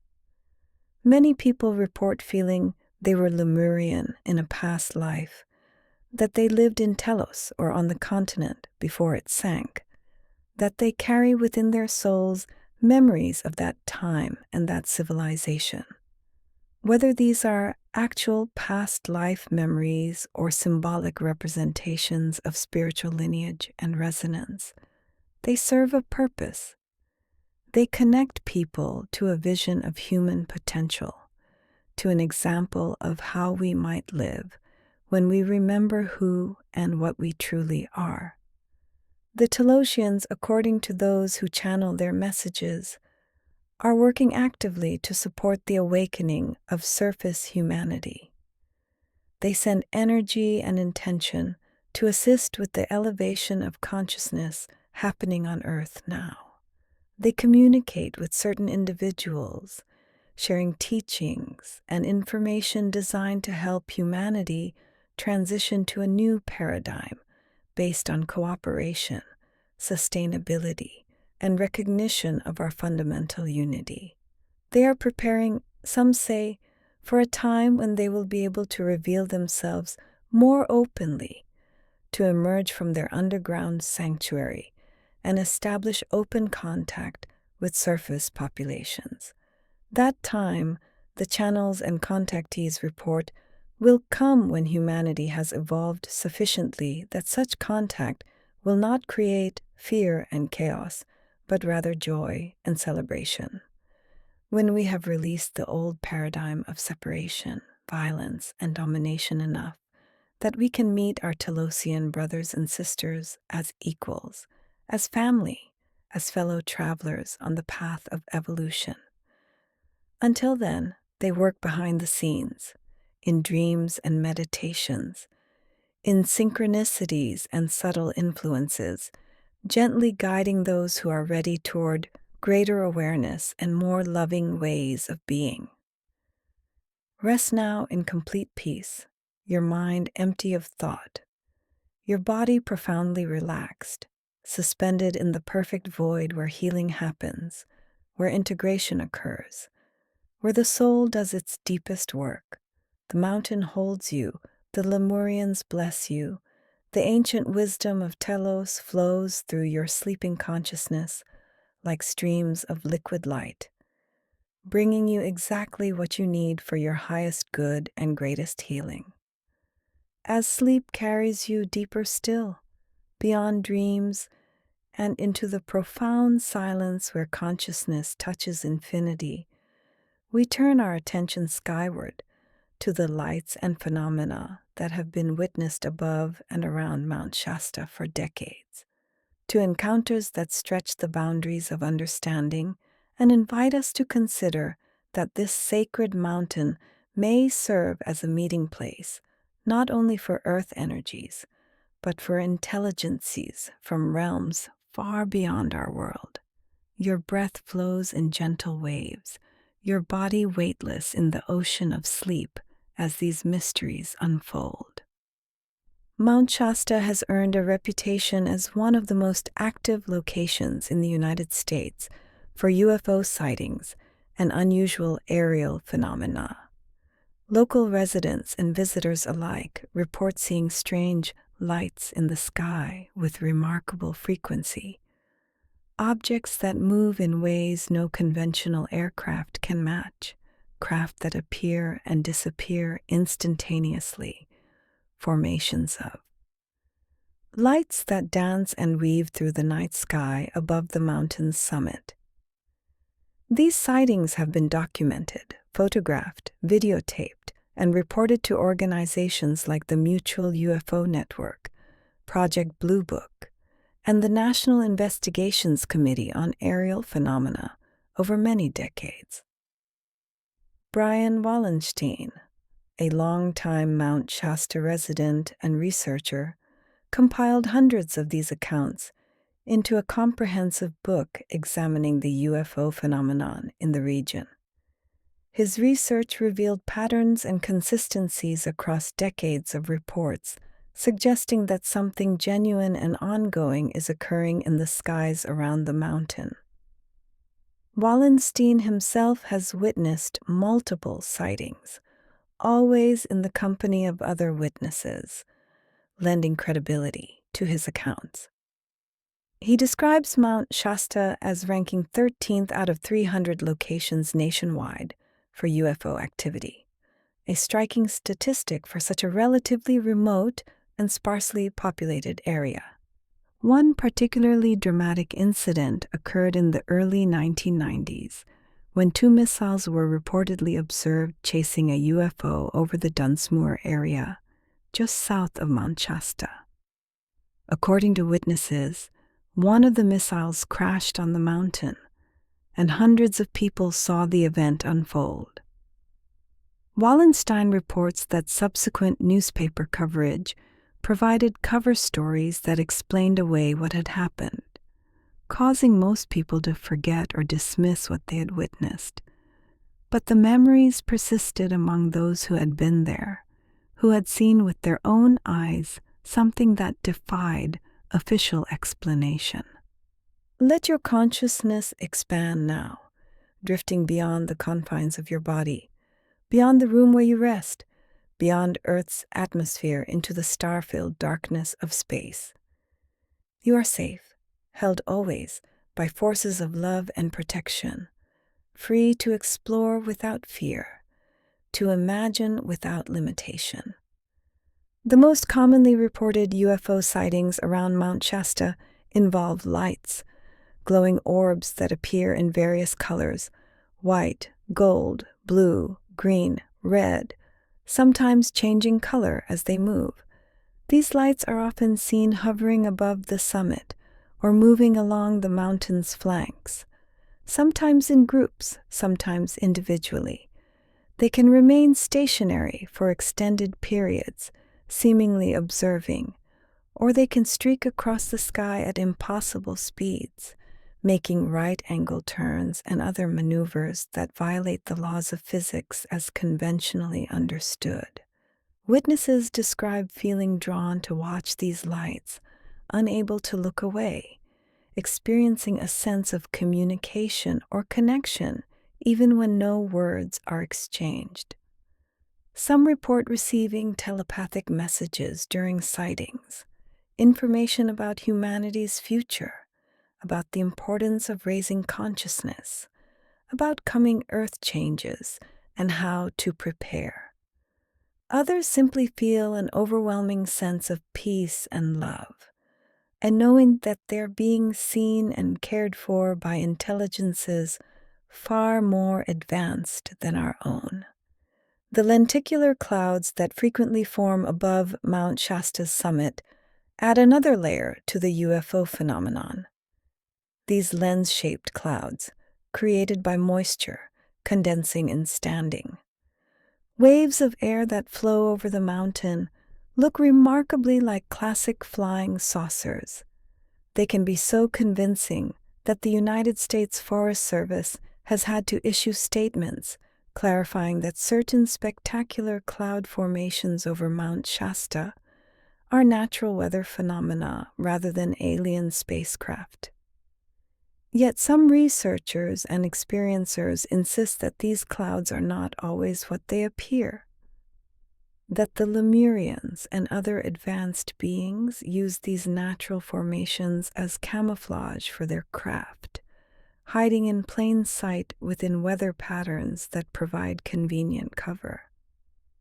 In February of 2020, a particularly impressive lenticular cloud formation over Mount Shasta went viral on social media, with thousands of people sharing images and speculating about whether they were witnessing an alien mothership, The smooth, saucer-like shape of the cloud, its ethereal quality in the winter light, its positioning directly above the mountain's summit, all combined to create an image that seemed almost too perfect, too precisely what one would imagine a UFO to look like. Skeptics pointed to meteorological explanations, while believers saw confirmation of the mountain's role as a portal for extraterrestrial visitation. Your mind has become vast and open now, capable of holding contradictions without needing to resolve them, able to entertain possibilities without requiring proof, resting in the mystery rather than demanding answers. This is the consciousness of deep sleep, where ordinary logic loosens its grip and other ways of knowing become available.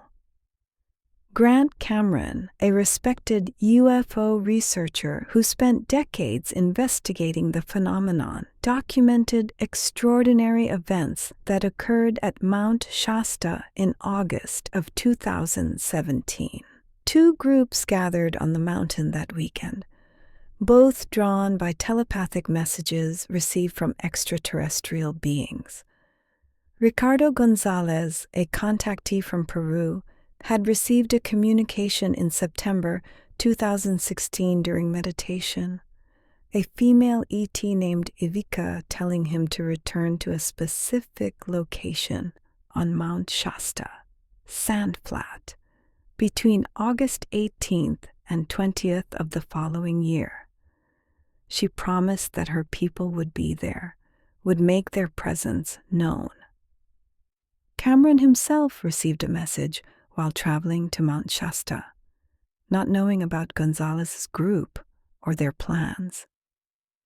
The message came through a series of people, a relay of information from a being who identified as Antarel, telling Cameron that they knew he was coming to the mountain and that there would be a sighting of a craft on Saturday night. Over 100 people participated in Gonzalez's group, gathering for meditation and contact protocols, while Cameron's smaller group worked independently. Both groups reported significant experiences that weekend: sightings of lights and craft, telepathic communications, energetic activations, a sense of successful contact with non-human intelligence. These accounts of conscious contact, of deliberately seeking and receiving communication with extraterrestrial or interdimensional beings, represent a shift in the UFO phenomenon. Rather than passive witnesses to random sightings, these individuals are actively engaging with the intelligence behind the phenomenon, treating it as a relationship that can be developed through intention, meditation, and openness. Mount Shasta serves as an ideal location for such work precisely because the veils are thin here, because the mountain itself seems to facilitate contact between dimensions, between states of consciousness, between human and non-human awareness. Some researchers and experiencers believe that Mount Shasta serves as an interdimensional portal, a place where the fabric of reality is permeable enough to allow passage between worlds. They describe zendras, doorways that can open spontaneously or through specific protocols, allowing physical travel between dimensions. These portals are not fixed locations, but can appear anywhere on the mountain when conditions are right, when the energetic alignment permits, when those with the proper frequencies and intentions are present. Reports exist of people stepping through such portals, finding themselves in what appears to be a different version of reality, meeting beings who exist in these adjacent dimensions, receiving teachings, and then returning to ordinary reality, sometimes with no time having passed, despite experiences that seem to last hours. The connection between the Lemurians of Telos and extraterrestrial visitors is complex and multifaceted, according to those who study these phenomena. Some believe the Lemurians themselves are extraterrestrial in origin, having come to Earth from other star systems millions of years ago to establish the Lemurian civilization.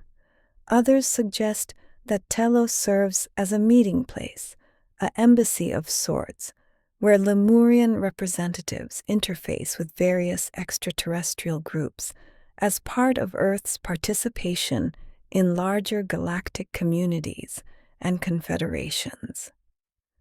Drift deeper now, your body so completely relaxed that you have almost forgotten it exists, your consciousness free-floating in vast inner space, touching realms and possibilities that your waking mind could never access, receiving information and healing that operates below the level of words or conscious understanding.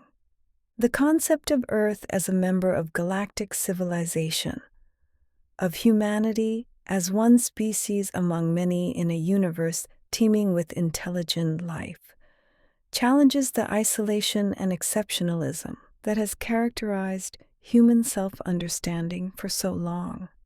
If Mount Shasta truly serves as a contact point, a place where Earth consciousness meets cosmic consciousness, where terrestrial evolution intersects with galactic evolution, then what unfolds there has significance far beyond tourism or spiritual seeking. It becomes part of humanity's preparation for a larger role, for stepping into awareness of our place within a greater community of beings. Those who claim to channel communications from extraterrestrial sources often speak of Earth as a planet undergoing a major transition, moving from third-dimensional consciousness characterized by separation, fear, and materialism into fifth-dimensional consciousness characterized by unity, love, and spiritual awareness. This transition is said to be supported by numerous extraterrestrial groups who have stake in Earth's successful evolution, either because they are related to humanity through ancient genetic seeding programs, or because Earth's transformation affects the entire galactic region, or simply because they care about all sentient beings and wish to help where they can. Mount Shasta is described in this context as one of several key power points on Earth where the incoming higher dimensional energies are anchored and distributed. The mountain receives cosmic light codes, frequencies of consciousness from the galactic core and beyond, and steps them down, translates them into forms that can be integrated by Earth and by those humans ready to receive them. This is one reason why sensitive individuals often feel the mountain's energy so strongly, why spending time there can precipitate rapid spiritual growth and transformation. They are literally being bathed in frequencies from higher dimensions, their cells and energy fields recalibrating to match these new patterns. The purple pyramid that clairvoyants report seeing around Mount Shasta is understood to be an energetic structure that facilitates this process, connecting the mountain vertically to galactic and universal sources above, while also connecting it deeply into Earth's core below. The pyramid creates a protected, amplified space within which the work of transformation can proceed without interference from negative forces or discordant energies that might disrupt the process. Within this pyramid, according to those who perceive it, tremendous healing and activation work is constantly occurring, whether or not surface humanity is consciously aware of it. Some accounts speak of underground bases in the Mount Shasta region, facilities where human military or intelligence operatives work alongside extraterrestrial beings, sharing technology and information. These stories are controversial and difficult to verify, existing in the shadowy realm where conspiracy theory meets genuine cover-up, where disinformation obscures possible truth, where the line between fact and fiction becomes impossible to clearly draw. What seems certain is that some elements within government and military structures have knowledge of extraterrestrial reality that has not been shared with the public, and that Mount Shasta's unique characteristics would make it a logical location for activities related to this hidden interaction. Your breathing has become the breathing of the mountain itself now, slow as geological time, vast as the spaces between stars. You are not separate from anything, not isolated or alone. You are part of all that is, connected to everything through threads of consciousness and energy that can never be broken, only forgotten and then remembered again. The Bigfoot phenomenon intersects with UFO activity around Mount Shasta in ways that confound simple categorization. Numerous sightings of large, hairy, bipedal creatures have been reported in the forests surrounding the mountain over decades. Some researchers believe these beings are simply an undiscovered primate species, a relict population that has managed to avoid detection, but others point to the strangeness that often accompanies Bigfoot encounters. The sense of telepathic communication that witnesses report, the creature's apparent ability to vanish instantaneously, the correlation between Bigfoot sightings and UFO activity in the same areas. These observations have led some to theorize that what we call Bigfoot may actually be an interdimensional being rather than a purely physical animal, something that can shift between dimensions or vibrate at frequencies that make it usually invisible to ordinary perception. The connection to Mount Shasta would make sense in this framework, as the mountain's role as a portal or dimensional doorway would naturally attract or allow passage for beings from adjacent realities. Whether Bigfoot sightings represent encounters with Lemurians who sometimes take physical form, or with other interdimensional intelligences, or with something else entirely, remains one of the many mysteries woven into Mount Shasta's rich fabric of high strangeness. The town of Mount Shasta has embraced its reputation as a hub for unusual phenomena, with local businesses catering to UFO watchers, crystal enthusiasts, and seekers of all types. The library features an extensive collection of books on the mountain's mysteries and metaphysical subjects. Gift shops sell Lemurian crystals, which are believed to contain encoded information from the ancient civilization. Tour guides offer UFO watching expeditions, taking groups to locations known for high activity, providing telescopes and night vision equipment, sharing stories of previous sightings, and teaching meditation protocols designed to facilitate contact. This commercialization of the sacred and strange creates complex dynamics. On one hand, it makes information accessible, allows people to explore these topics openly, creates community around shared experiences and interests.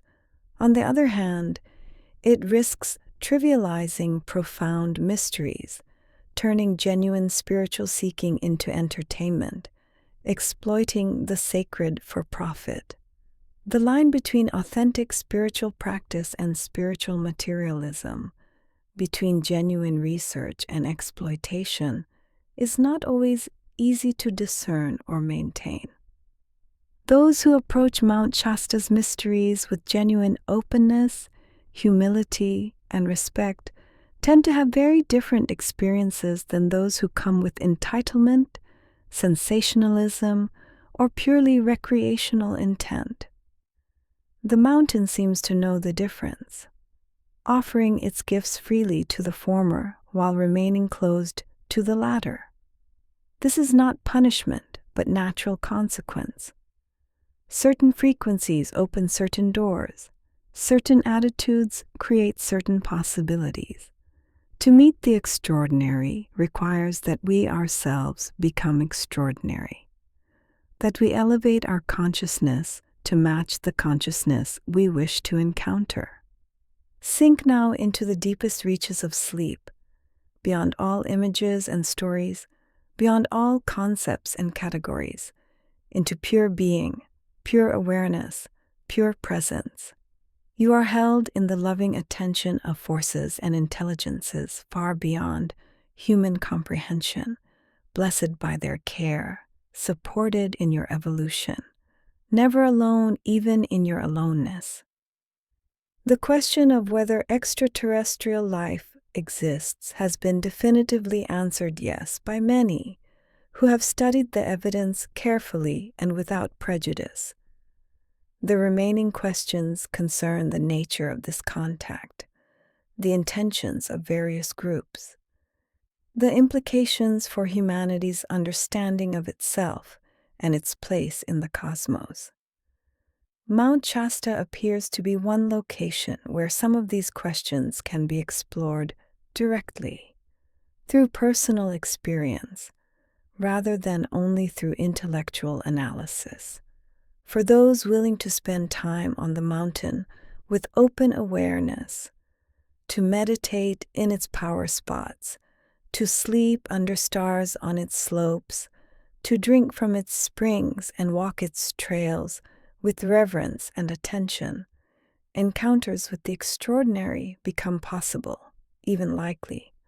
These may not take the form expected, may not involve saucer-shaped craft landing on the lawn or gray aliens emerging to shake hands. The contact may be subtle, a feeling, an intuition, a dream that carries information and energy, a synchronicity that answers an unspoken question, a shift in perception that allows seeing what was always there but previously invisible. The extraterrestrial and interdimensional intelligences that interact with humanity through places like Mount Shasta seem far more interested in consciousness than in physical proof or conventional contact scenarios. They work with those ready to receive, downloading information, activating dormant capacities, guiding evolution from within rather than imposing change from without. Their methods respect human free will and sovereignty while offering assistance to those who ask for it, who open themselves to it, who demonstrate readiness through the quality of their consciousness and the purity of their intention. Some channeled sources speak of different extraterrestrial groups having different relationships with Earth and humanity. The Pleiadians are described as ancient relatives, connected to humanity through genetic lines that trace back millions of years, deeply invested in our successful evolution. The Arcturians are portrayed as master healers and technologists, working with Earth's energy grids and assisting with planetary healing. The Syrians are said to have seeded some of Earth's ancient civilizations, including Lemuria and Atlantis, and to maintain ongoing involvement with human spiritual development. The Andromedans are described as powerful, highly evolved beings who observe and assist from a broader perspective, concerned with the evolution of entire galaxies.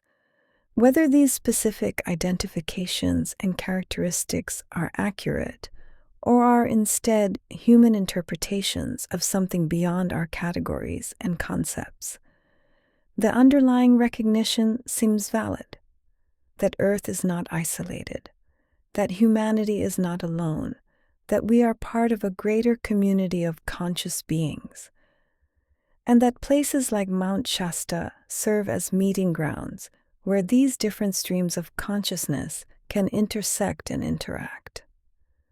Your sleep has deepened beyond measurement now, your brain waves moving through delta and perhaps into states that have no names, where consciousness touches its source, where the individual drop of awareness merges back into the infinite ocean. Here, in the space beyond space, you are being worked on, healed, restored, prepared for whatever comes next in your journey of awakening. The lights that dance above Mount Shasta, whether they are spacecraft from distant worlds, interdimensional vehicles, plasma phenomena of unknown origin, or something else entirely, serve a function beyond their physical nature. They are signs, symbols, reminders that reality is far larger and stranger than consensus understanding allows. They are invitations to expand awareness, to question assumptions, to remain open to possibility, to cultivate wonder rather than cynicism. Each sighting, each encounter, each unexplained experience chips away at the rigid materialism that has constrained human consciousness for several centuries, that insists only the physical is real, only the measurable matters, only the reproducible in laboratory settings deserves consideration. This worldview has brought humanity certain gifts, technological advancement, and scientific understanding among them, but it has also created terrible costs, severing us from connection to spirit, from relationship with the unseen dimensions, from recognition of consciousness as primary rather than epiphenomenal. Mount Shasta stands as a corrective to this imbalance, a place where spirit is palpable, where the unseen makes itself known, where consciousness is recognized as the ground of being rather than an afterthought of brain chemistry. Here, materialism crashes against the rocks of direct experience, shattering its certainties, revealing its incompleteness. Here, those who come with eyes to see and hearts to feel can remember what indigenous peoples never forgot, that Earth is alive and sacred, that the seen and unseen worlds interpenetrate constantly, that we are surrounded by intelligence and consciousness in forms our culture has not taught us to recognize or honor. The UFO phenomenon, the Lemurian legends, the energy vortex experiences, the spiritual awakenings and healings, all point toward the same underlying reality. Mount Shasta is a threshold place, a crossing point, a location where different orders of being meet and merge. It is a teacher for those ready to learn, a healer for those ready to be healed, a catalyst for those ready to transform. The mountain asks nothing, demands nothing, simply offers itself as gift, as opportunity, as invitation into greater awareness and fuller being. Rest now in complete surrender, trusting the darkness, trusting the silence, trusting the vast intelligence that holds all things in its embrace. You are exactly where you need to be, receiving exactly what you need to receive, becoming exactly what you are meant to become. The mountain watches over you, the stars wheel above in their ancient patterns, the earth breathes beneath, and you are held in the center of it all, precious, beloved, essential to the great pattern that unfolds across time and space. Your consciousness, an indispensable thread in the infinite web that connects all things in beauty and mystery and love beyond measure. In this final passage of our journey together through Mount Shasta's mysteries, we come at last to the heart of what this sacred mountain offers, not as separate pieces to be cataloged and analyzed, but as a unified whole, a living presence that holds all these threads together in one vast, breathing reality. Your body rests in profound peace now, your consciousness drifting in the spacious darkness where healing and integration occur, where the stories and energies we have encountered settle into your depths to do their quiet work. Mount Shasta stands as a bridge between worlds, between dimensions, between states of consciousness. It is simultaneously a geological formation that can be measured and mapped, a sacred site revered by indigenous peoples for millennia, an energy vortex recognized by spiritual seekers worldwide, a legendary home to ancient Lemurian survivors, and a focal point for extraterrestrial and interdimensional contact. These are not competing explanations, but complementary facets of a single multidimensional reality.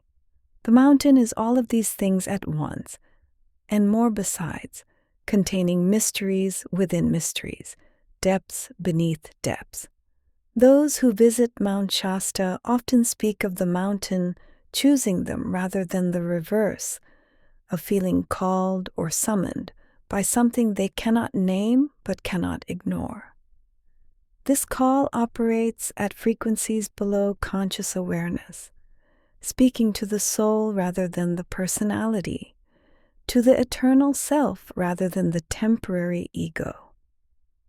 When someone answers this call and makes the journey to the mountain, what awaits them is exactly what they need for their next stage of evolution, whether or not it matches their expectations or desires.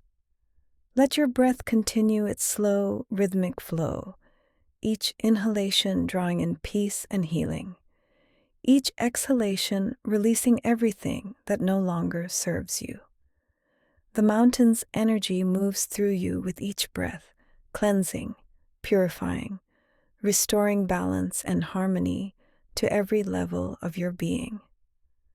The transformation that Mount Shasta facilitates is not always comfortable or pleasant.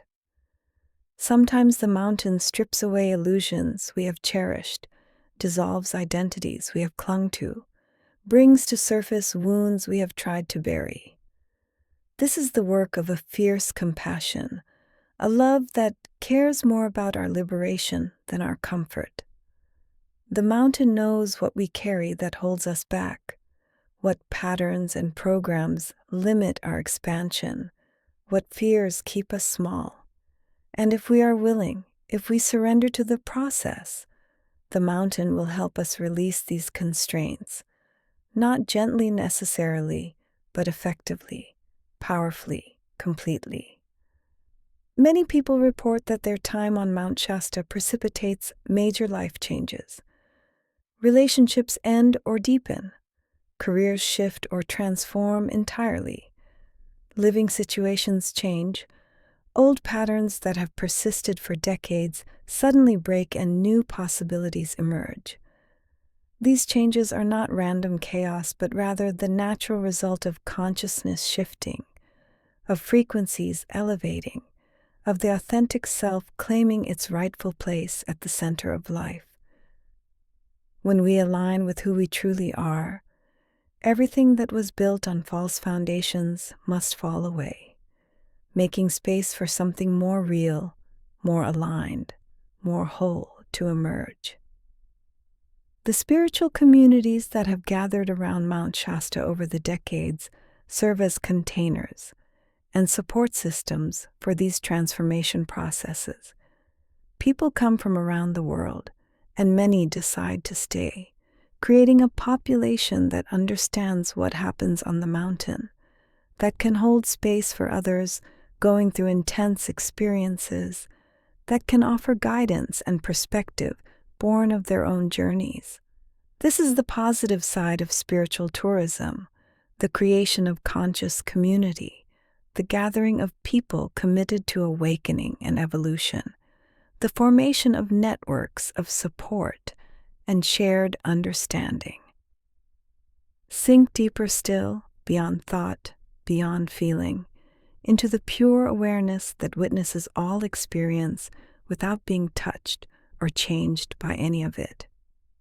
You are that awareness, vast and unchanging, eternal and infinite.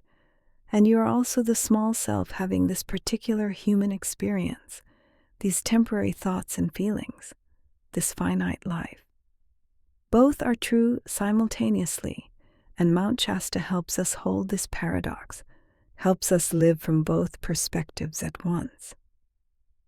The controversies and conflicts that occasionally arise in the Mount Shasta spiritual community reflect the challenges of translating invisible realities into visible forms, of commercializing the sacred without corrupting it, of sharing transformative experiences without sensationalizing them.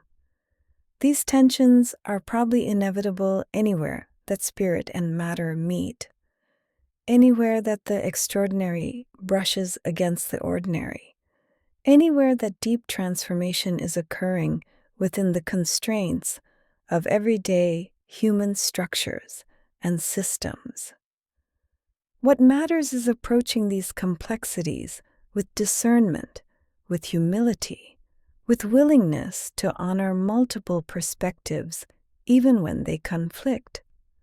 Not everyone who claims to channel Lemurians or communicate with extraterrestrials is authentic.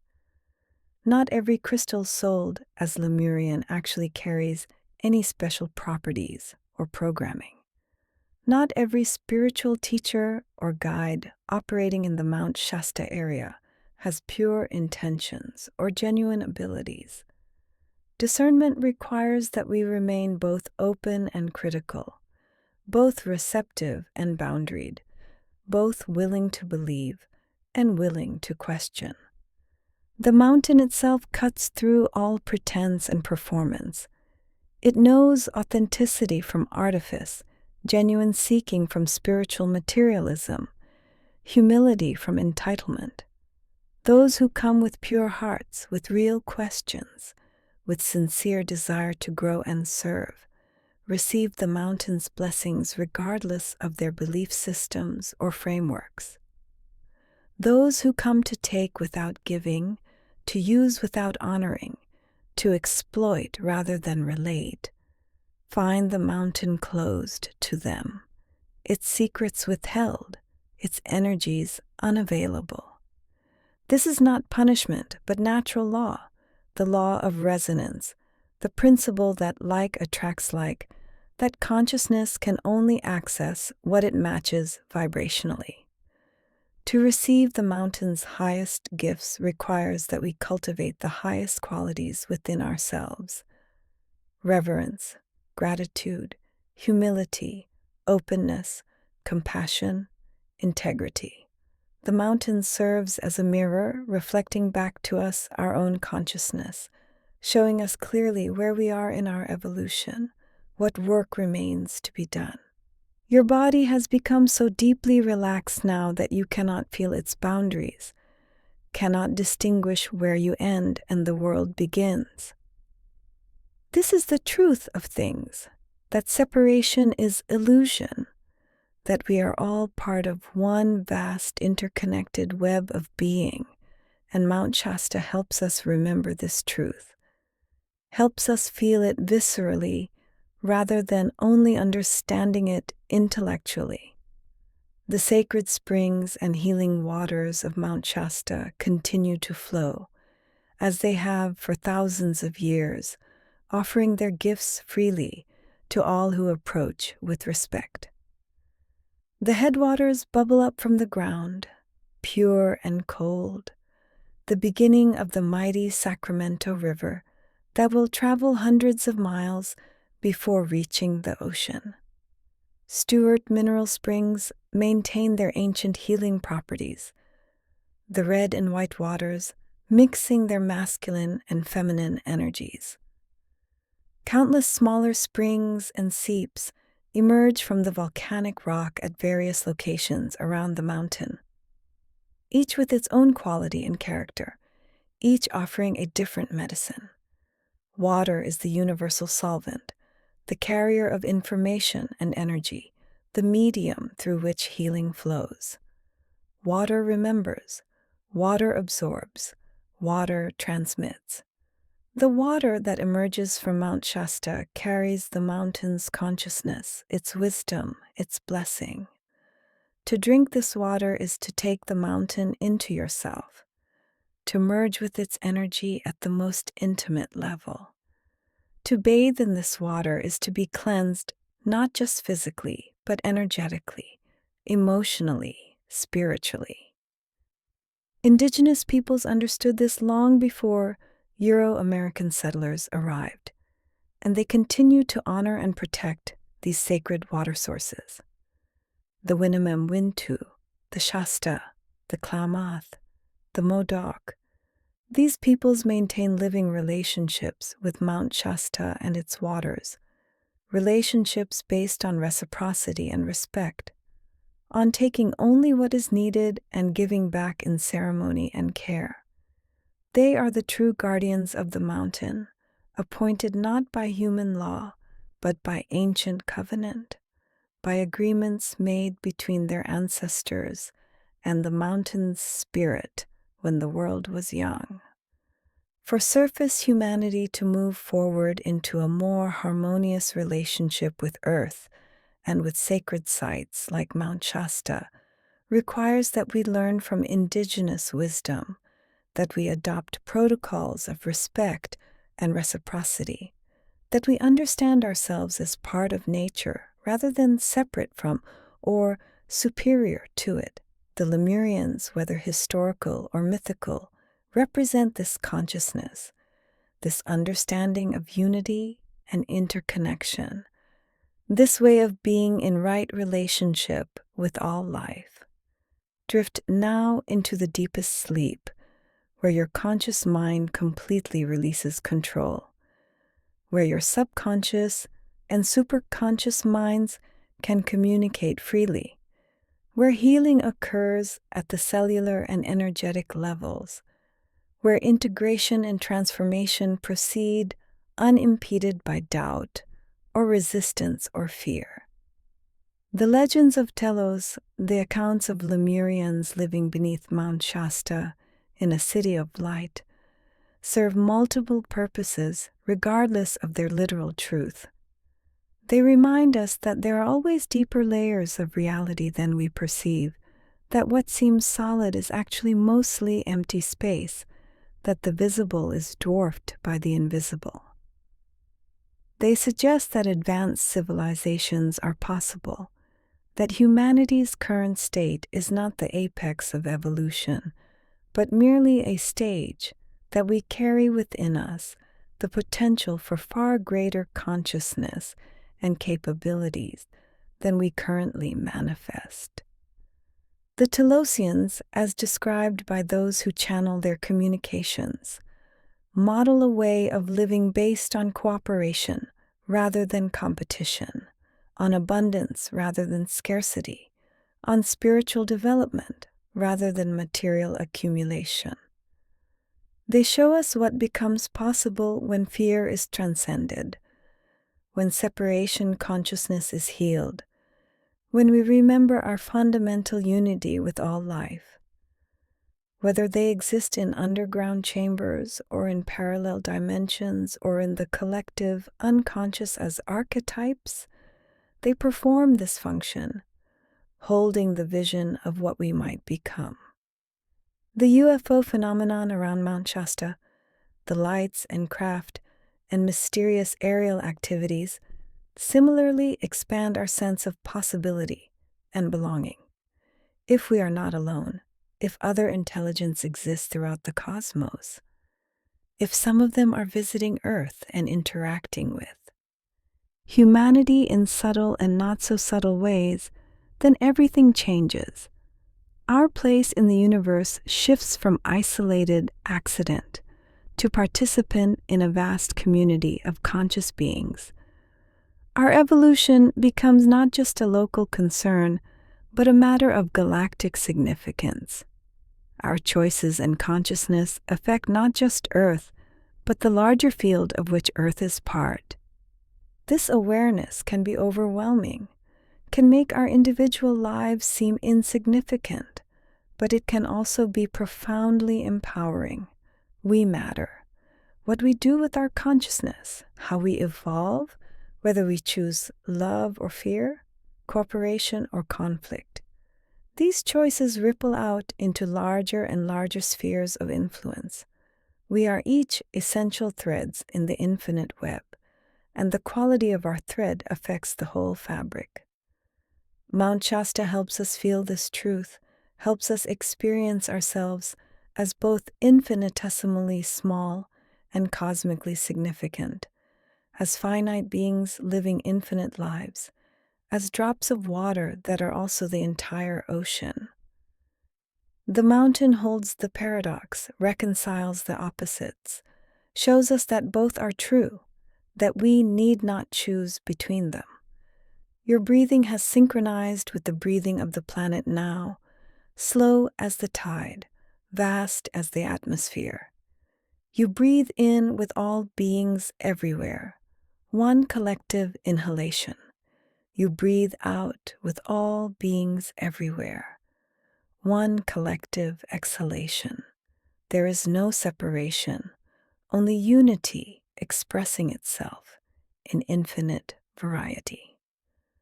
The purple pyramid that some clairvoyants perceive around Mount Shasta, extending from deep in earth to far out in space, represents the mountain's role as a cosmic antenna, a receiver and transmitter of frequencies that connect Earth to galactic and universal networks.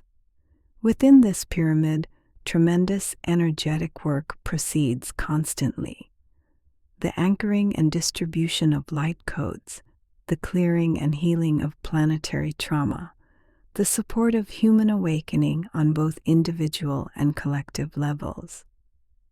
Those who meditate on Mount Shasta often report downloading information, receiving transmissions, accessing knowledge that was not previously available to them. This is not imagination or wishful thinking, but actual connection to larger fields of consciousness, actual reception of frequencies and energies that carry information. The mountain, functioning as a portal and amplifier, makes these connections easier, stronger, clearer than they would be elsewhere.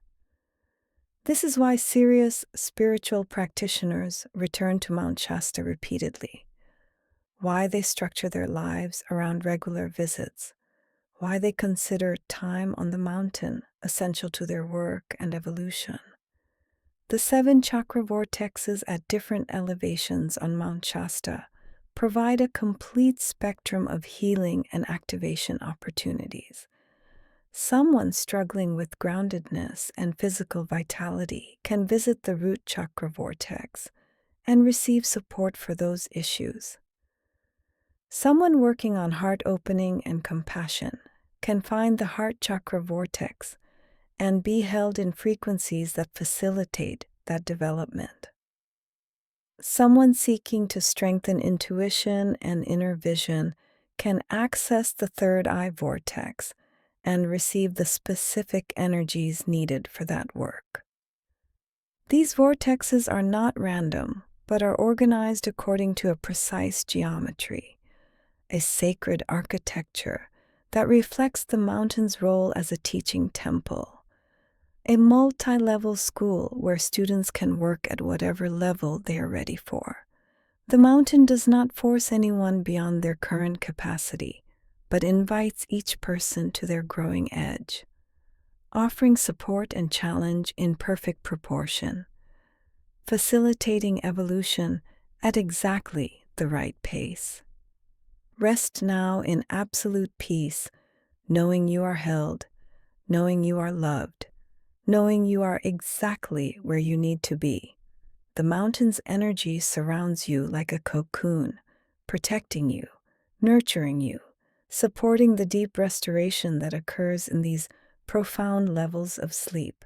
The manifestation vortex on Mount Shasta is particularly powerful and draws many people specifically for work with intention and creation.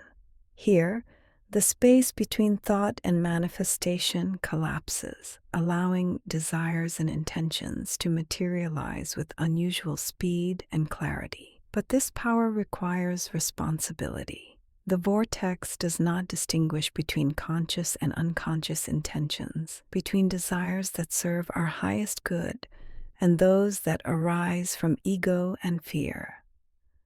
What we hold in consciousness at the manifestation vortex tends to appear in our lives, for better or worse. This is why spiritual preparation matters, why shadow work and self-honesty are essential, why we must examine our intentions carefully before asking the mountain to amplify them. The mountain will give us what we ask for, but what we think we want and what we actually need may be quite different things. The wise approach is to surrender specific outcomes and ask instead that whatever serves our highest good and the highest good of all beings be manifested, trusting that the mountain's wisdom exceeds our own limited understanding. Many people come to Mount Shasta seeking dramatic experiences, wanting to see UFOs, hoping to encounter Lemurians, expecting visions and supernatural phenomena. Sometimes these dramatic events occur, but more often, the mountain's gifts are subtle, quiet, easy to miss if we are focused on the spectacular. A shift in perspective that allows seeing old problems in new ways. A feeling of peace that persists long after leaving the mountain. A dream that answers an unspoken question. A synchronicity that provides exactly the right information at exactly the right time. These subtle gifts are often more valuable than dramatic experiences, for they integrate more easily, cause less disruption, serve our evolution more effectively. The mountain knows what each visitor needs far better than they know themselves. Surrendering to the mountain's wisdom, trusting its guidance even when it does not match our expectations, opening to receive whatever gifts it offers, rather than demanding specific experiences. This is the attitude that allows the deepest and most lasting transformation to occur. Your sleep has carried you beyond words now, beyond concepts, beyond the reach of this voice speaking these phrases. Yet some part of you continues to listen, continues to absorb, continues to receive the energies and intentions woven through this narrative, the blessings and healing encoded in these words. Mount Shasta will stand long after all currently living humans have died and returned to the earth. The mountain measures time in hundreds of thousands of years, in millions of years, in epochs and eras that make human lifespans seem like single breaths. Yet the mountain knows each individual who approaches it, recognizes each soul, responds to each person's unique needs and circumstances. The mountain is both vast beyond comprehension and intimately personal, both ancient beyond measure and eternally present. This is part of the mystery, part of the magic, part of what makes Mount Shasta so powerful as a catalyst for transformation.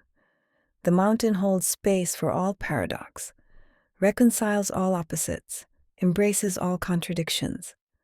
Scientific and mystical, material and spiritual, historical and legendary, physical and metaphysical, all find their home here, all are honored here, all are true here. The future of Mount Shasta and of humanity's relationship with it remains to be written. Will we continue to honor the mountain as sacred, protecting it from exploitation and desecration? Will we learn to approach it with the reverence and respect it deserves? Will we listen to indigenous voices and traditional wisdom about how to be in right relationship with the land? Will we balance spiritual seeking with ecological responsibility? Will we open to the larger realities the mountain reveals while maintaining groundedness and discernment? These questions matter, for Mount Shasta is not just a destination for personal transformation, but a planetary resource, a sacred site that serves the evolution of all humanity and of Earth itself. How we treat the mountain reflects how we understand our relationship with the sacred, with nature, with each other, with the greater community of beings that shares this planet and this cosmos with us. The Lemurians of Telos, if they exist, are said to be preparing for a time when they can emerge from their underground sanctuary and establish open contact with surface humanity.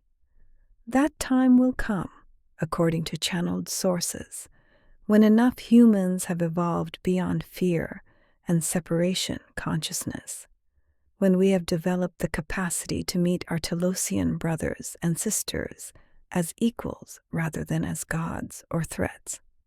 That time may be approaching, some say, as increasing numbers of people awaken to higher consciousness, as the vibration of the planet rises, as old paradigms crumble and new possibilities emerge. Whether or not the Lemurians reveal themselves physically, the principles they represent, the consciousness they embody, is available now to anyone willing to cultivate it. We need not wait for external teachers to show us the way of love and unity when we can choose that way ourselves in each moment, with each breath, in each interaction. Mount Shasta supports this choice, amplifies this intention, helps us remember who we truly are beneath all the conditioning and programming. Sleep so deeply now that you have forgotten you are sleeping, so completely relaxed that you have released even the concept of relaxation, existing in a state of pure being that requires no effort, no understanding, no doing whatsoever. You are, and that is enough. You exist, and that is perfect. You breathe, and that is the whole of existence in this eternal moment. The extraterrestrials who visit Mount Shasta, whatever their origins and intentions, remind us that consciousness is the fundamental reality, that material form is secondary, that what we perceive with physical senses is only a tiny fraction of what exists. They show us that intelligence and awareness take forms we cannot yet imagine, that life expresses itself in infinite variety throughout the cosmos, that Earth and humanity are part of something far larger and more magnificent than our limited perspectives can encompass. This knowledge humbles us appropriately, putting our human concerns in cosmic perspective, while simultaneously elevating us, revealing our divine nature and cosmic citizenship. We are both insignificant and infinitely significant, both powerless and enormously powerful, both alone and intimately connected to all that is. Mount Shasta holds this paradox, teaches this truth, embodies this mystery. As your sleep carries you through the night toward dawn, the mountain continues its patient vigil, continuing the work it has done for 600,000 years, continuing the service it provides to Earth and to all beings who seek its wisdom and healing. The snow on its summit gleams in starlight, the springs flow from its base, the energy vortexes pulse and spiral. The Lemurians in their crystal city maintain their vigil. The extraterrestrials in their craft observe and assist. And all of it together creates a symphony of consciousness, a harmony of energies, a living mandala of transformation and awakening. You are part of this symphony, your consciousness a note in the chord, your presence a thread in the weaving. Mount Shasta knows you, has always known you, will always know you, for in the realm of consciousness and spirit, there is no separation between your being and the mountain's being, between your journey and the mountain's eternal present, between your awakening and the awakening of all beings everywhere throughout space and time. Rest now in this knowing, in this unity, in this love that has no beginning and no end. Let sleep deepen beyond all depth, carrying you into realms of healing and renewal, into dimensions where your highest self speaks to your human self, where your soul remembers its purpose, and your body receives exactly what it needs for restoration and balance. The mountain blesses you with its presence, with its power, with its peace. The Lemurians send you their love across the dimensions. The extraterrestrials hold you in their awareness with compassion and care. The indigenous peoples who have stewarded this land for millennia welcome you as family. The springs offer you their healing. The forests offer you their shelter. The summit offers you its view to infinity. All of this is given freely, asking nothing in return except your willingness to receive, your openness to be changed, your courage to become who you truly are beneath all the layers of forgetting.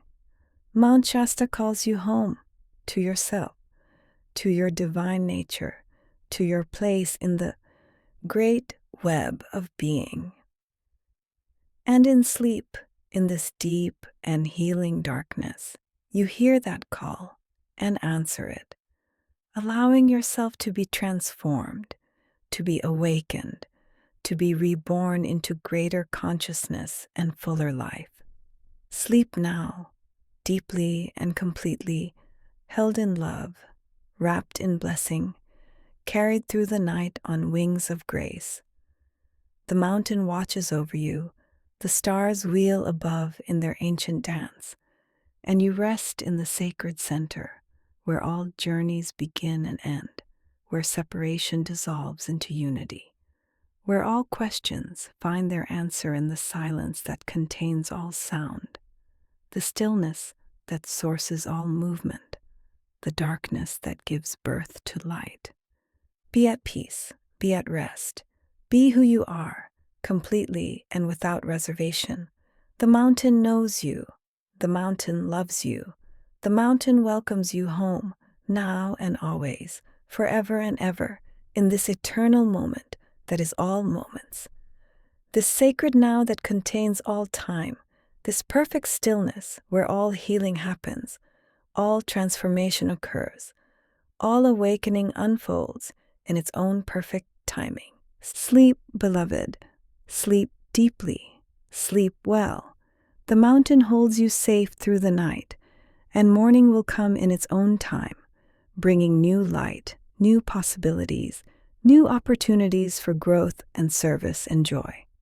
But for now, there is only this: rest, peace, healing sleep, and the infinite love that cradles all beings in its tender embrace, never failing, never ending, never separate from the very essence of who and what you are.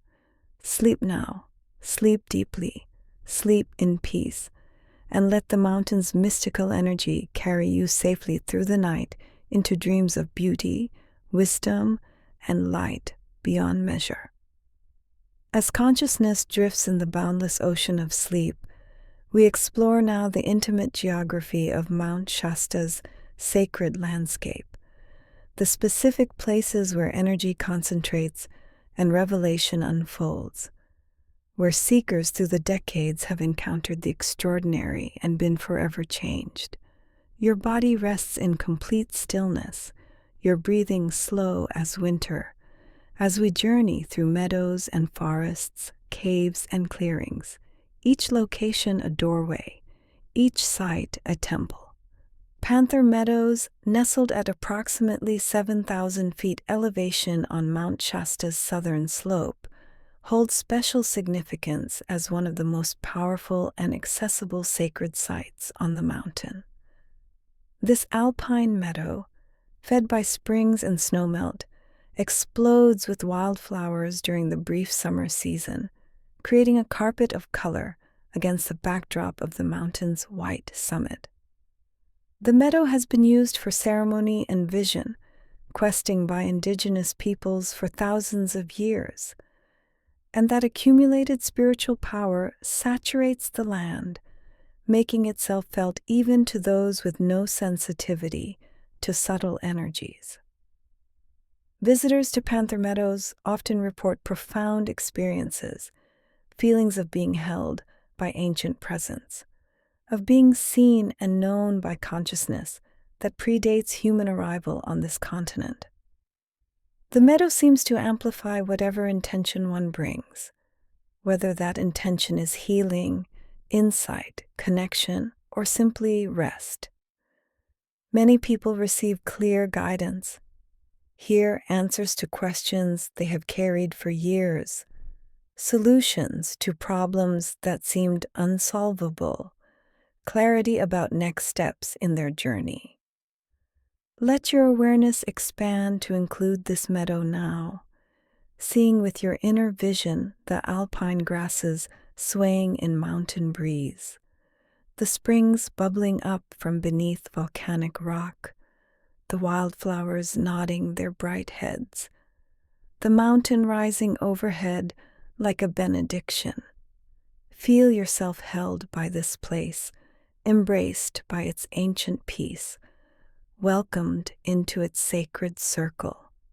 The springs at Panther Meadows are particularly treasured, considered by many to be among the most sacred waters on the mountain.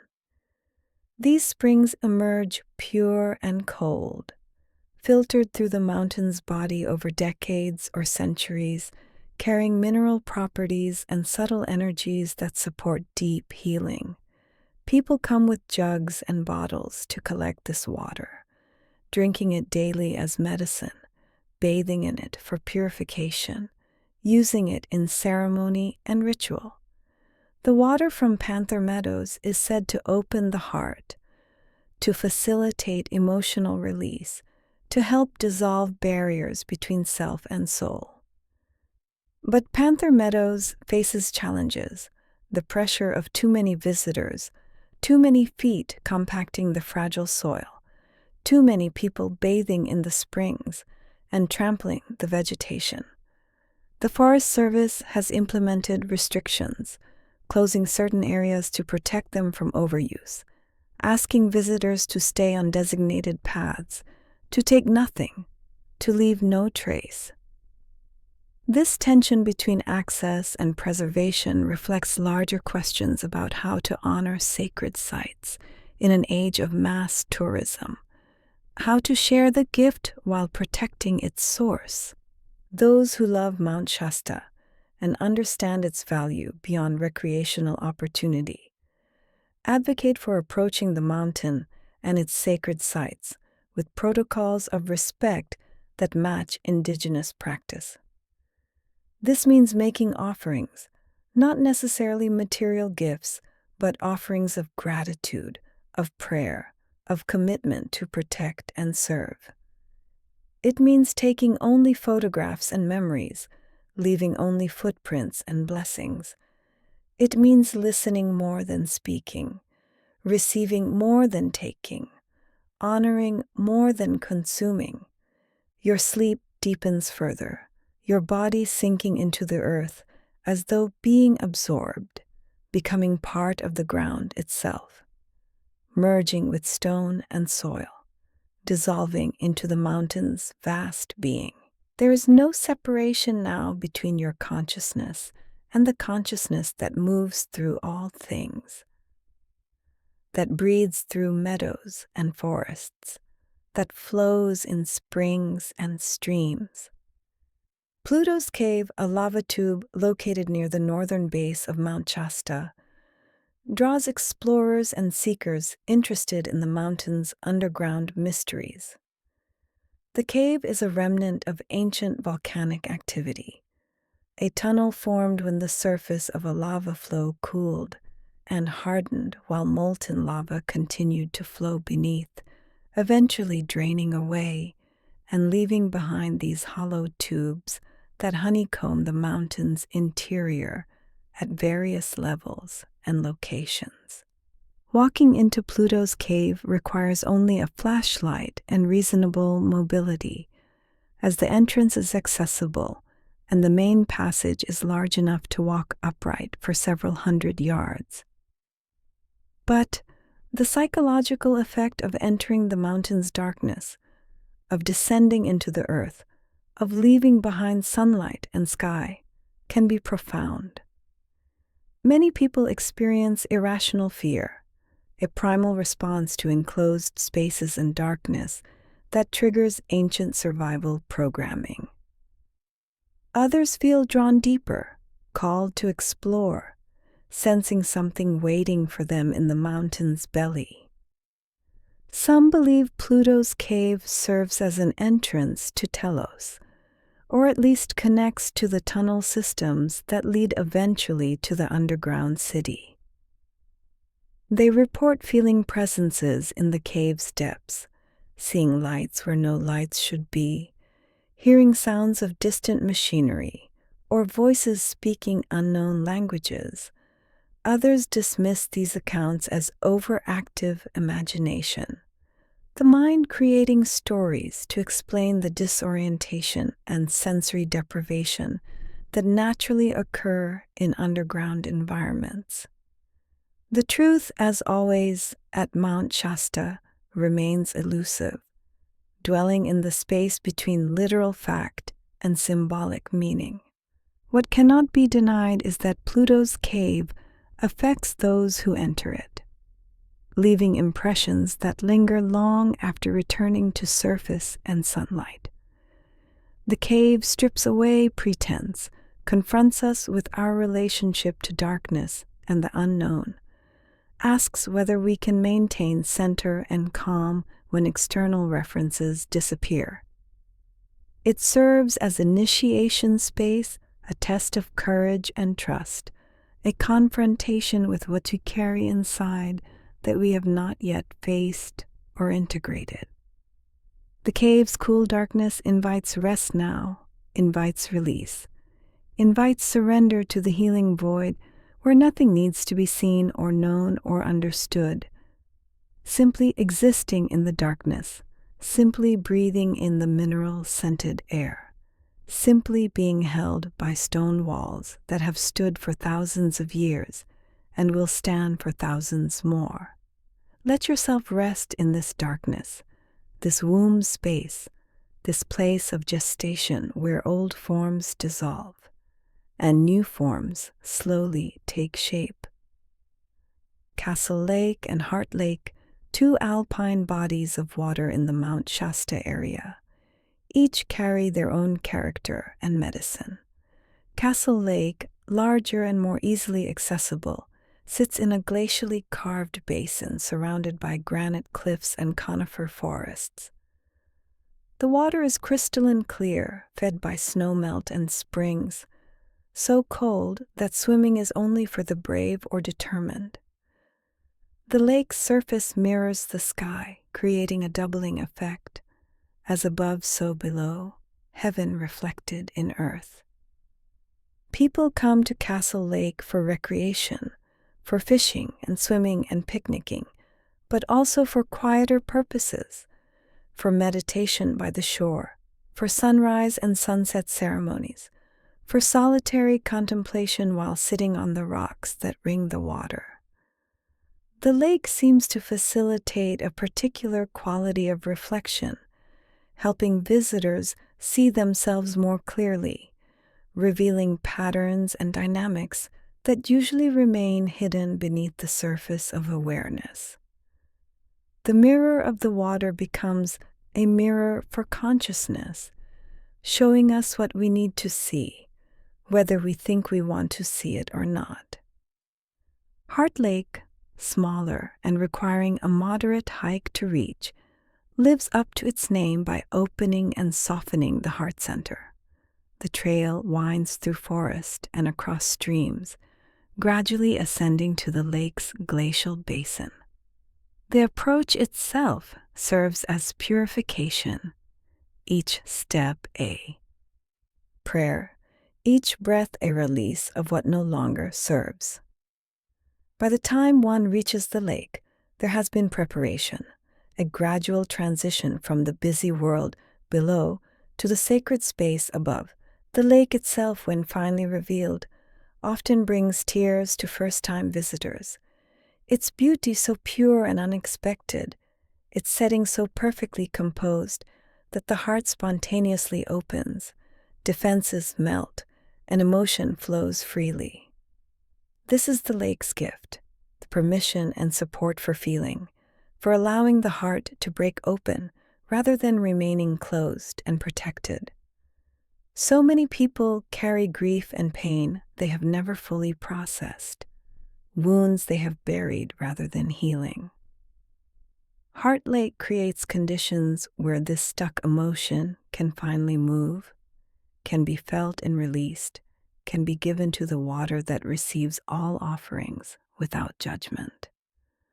Your heart opens now as you rest, petals unfolding, barriers dissolving, allowing love to flow in and through you, washing away old hurts, filling empty spaces, restoring the heart to its natural state of openness and trust. Breathe into your heart center, feeling it expand with each inhalation, feeling warmth and light spreading through your chest and radiating out into your entire body. Black Butte, a prominent volcanic dome about 13 miles west of Mount Shasta, serves as a powerful subsidiary vortex, a satellite energy center connected to but distinct from the main mountain. The relatively easy trail to Black Butte's summit provides spectacular views of Mount Shasta rising to the east, along with panoramas extending to Mount Eddy and the Klamath Mountains to the west. The butte was built by a series of dacite dome eruptions approximately 9,500 years ago, part of the same volcanic system that created Mount Shasta itself. From Black Butte's 6,000-foot summit, Mount Shasta appears in full glory, and this vantage point allows for a particular quality of communion with the larger mountain. Some people report that they can perceive the mountain's energy more clearly from this removed perspective, that being able to see the whole form at once while standing on a subsidiary peak creates optimal conditions for receiving the mountain's transmission. The butte serves as observation point, meditation platform, and ceremonial site, its own power amplifying connection to the greater power of Mount Shasta. Stewart Mineral Springs deserves deeper attention for the profound healing many people experience there. The facility has a long and complex history, discovered and used by Native Americans for countless generations before being commercialized in the late 1800s as a health resort. Over the decades, ownership changed hands many times. The property suffered periods of neglect and disrepair, but the springs themselves continued to flow, continued to offer their healing properties regardless of human circumstances. The current stewardship under the Numa Institute has restored both the physical facilities and the sacred intention of the site. The Institute offers programs focused on transpersonal experience, inner work, transformation, and meditation, creating a container that honors the spring's deeper purpose while making them accessible to contemporary seekers. The bathhouse has been renovated while maintaining its historic character.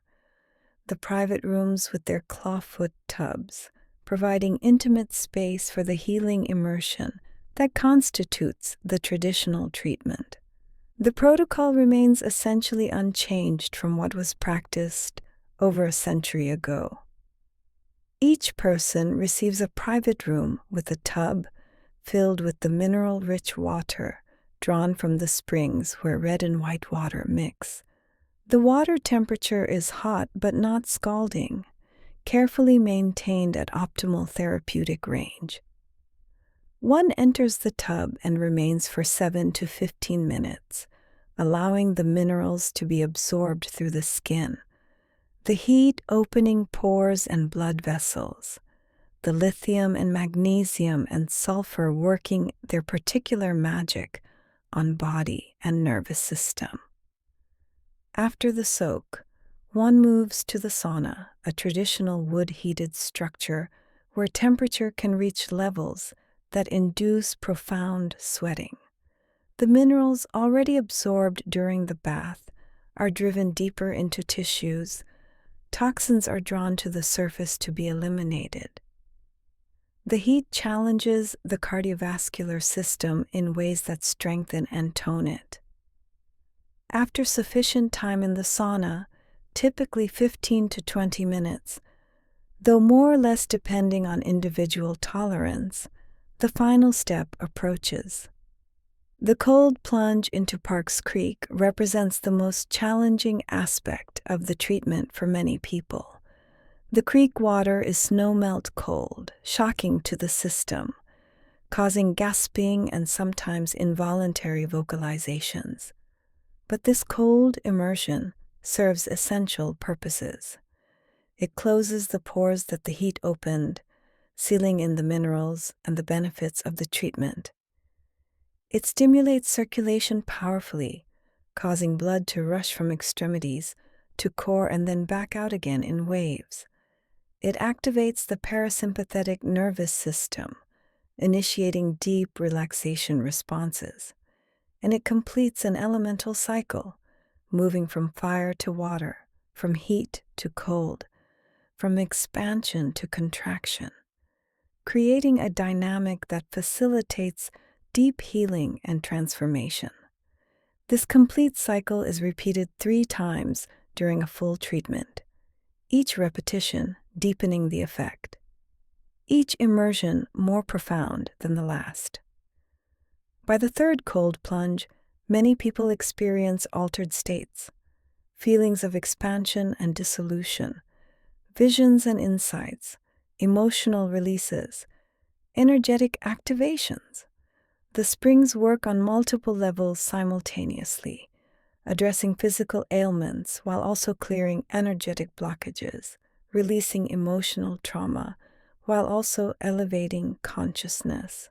Drift now into even deeper layers of sleep, beyond images and sensations, beyond memory and anticipation, into the eternal present where healing happens, where transformation occurs, where the soul does its subtle work of integration and evolution. You are held in the loving embrace of forces far greater than your individual self, blessed by their care, supported in your journey. The seasonal energies of Mount Shasta shift as the year turns, each season bringing its own qualities and opportunities. Winter wraps the mountain in deep snow, sometimes accumulating to depths that close roads and limit access to all but the most determined and experienced. The mountain in winter is fierce, demanding, potentially dangerous, but also stunningly beautiful.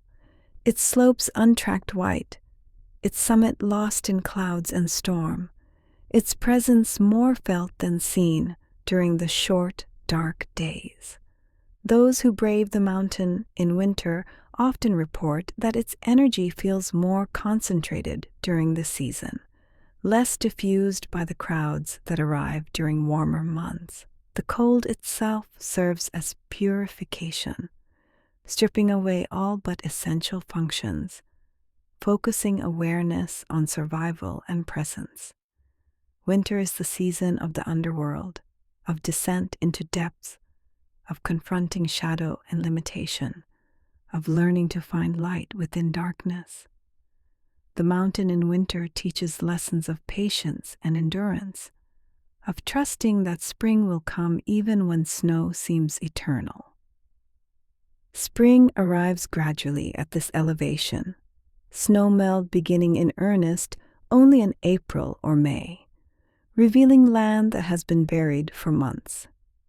The springs flow with increased volume, swollen by the melting snow, the water carrying the mountain's blessing in concentrated form. Plants emerge and unfold with explosive vitality, racing to complete their annual cycles during the brief growing season. The mountain's energy during spring is one of renewal and rebirth, of potential manifesting into form, of life reasserting itself after winter's dormancy.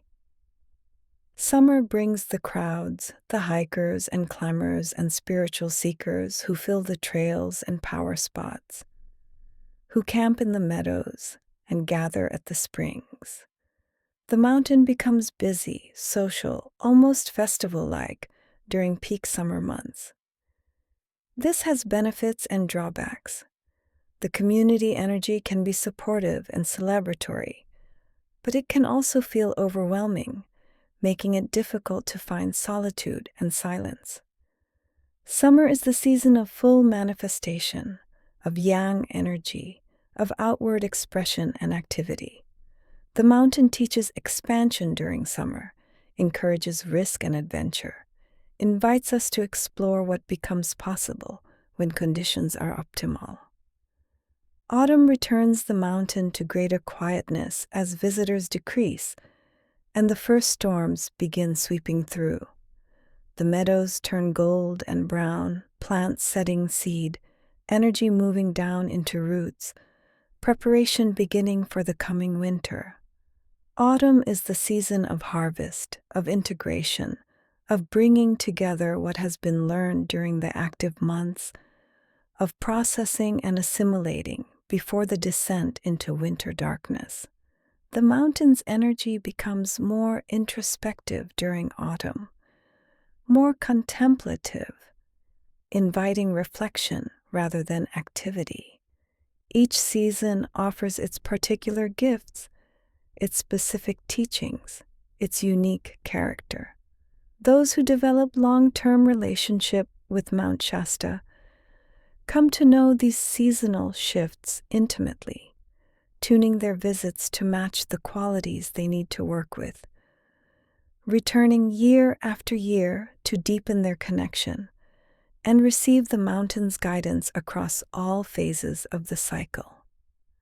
Your body breathes the rhythm of seasons now, your cells remembering spring and summer and autumn and winter, holding all seasons simultaneously, understanding at the deepest level that these cycles are not linear but spiral, always returning but always different, eternally the same while constantly changing.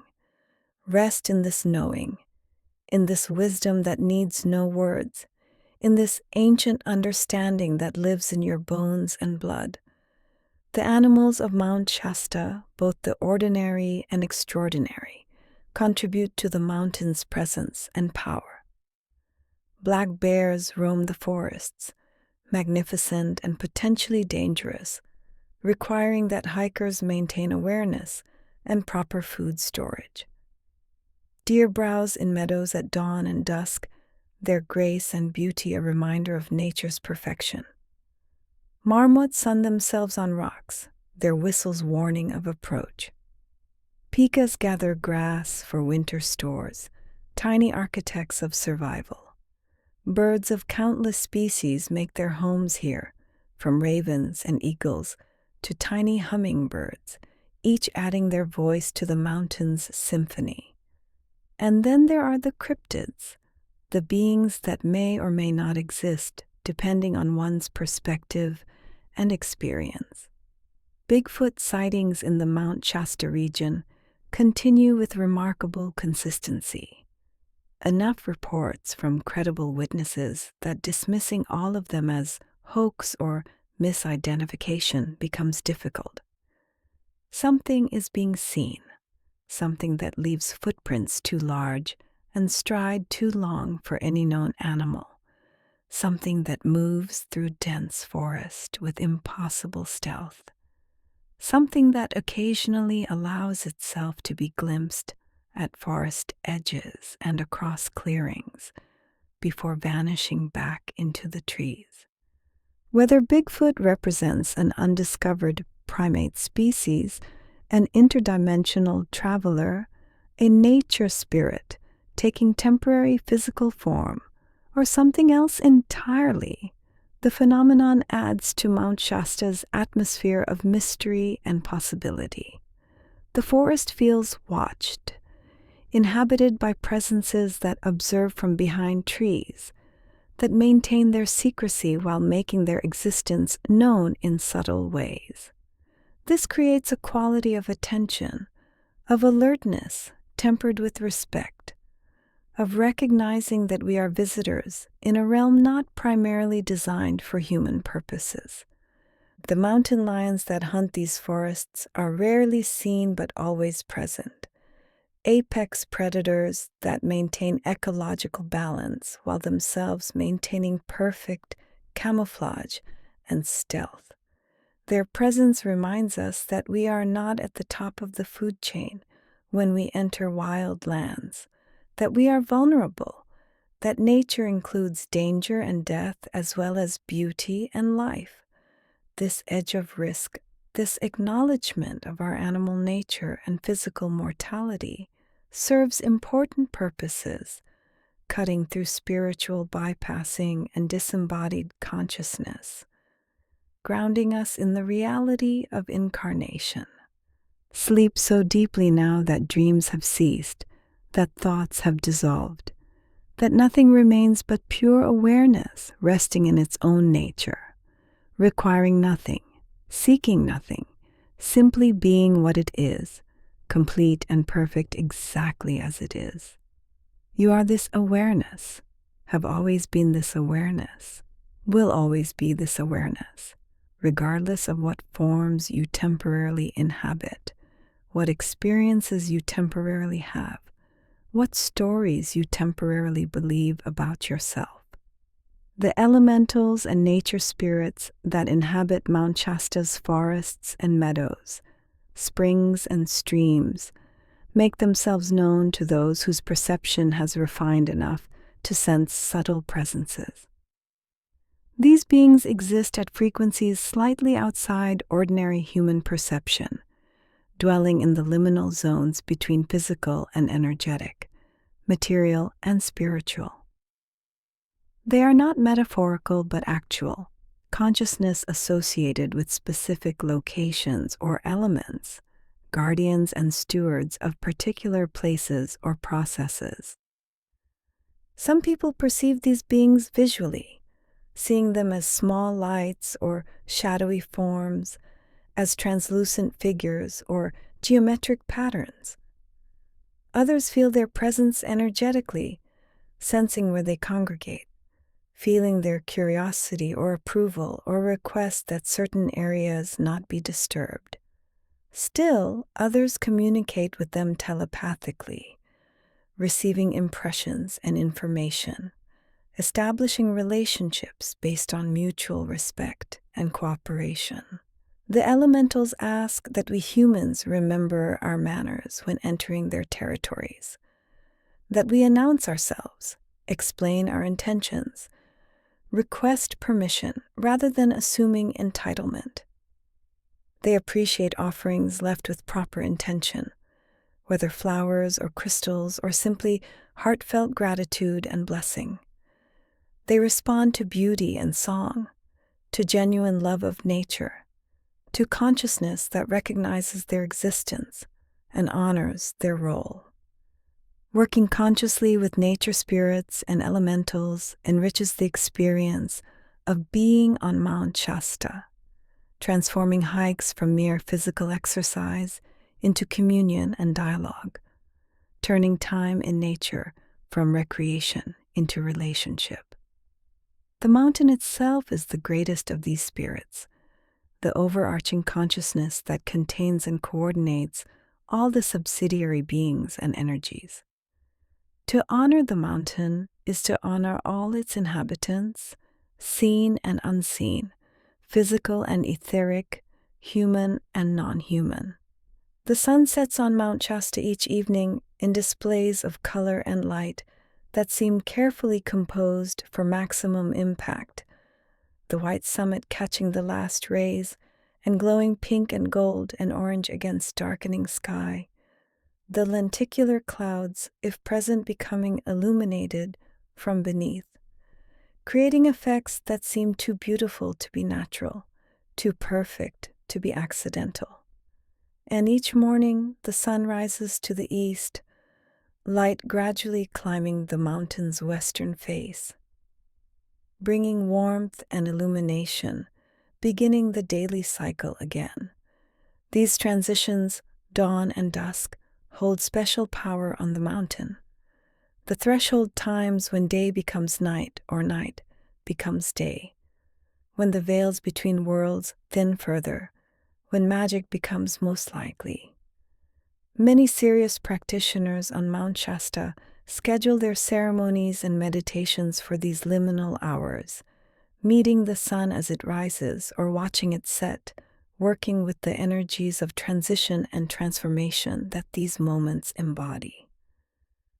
Rest now in complete peace, your journey through Mount Shasta's mysteries complete for this night. Your consciousness having touched geological time and spiritual eternity, indigenous wisdom and cosmic awareness, sacred water and interdimensional portals, Lemurian legends and extraterrestrial contact. All of this lives within you now, seeds planted in consciousness that will grow in their own timing, bearing fruit you cannot yet imagine, transforming you in ways you cannot yet perceive. The mountain has given you its blessing, shared its energy, opened its mysteries as far as you were ready to receive them. Sleep now in gratitude, in peace, in the absolute safety of being held by forces that have protected consciousness for millions of years and will continue protecting it for millions more. You are blessed. You are loved. You are exactly where you need to be, receiving exactly what you need to receive, becoming exactly what you are meant to become. Sleep deeply. Sleep well. Sleep in the embrace of the mountain's mystical energy, now and always, forever held in the sacred circle of Mount Shasta's eternal presence.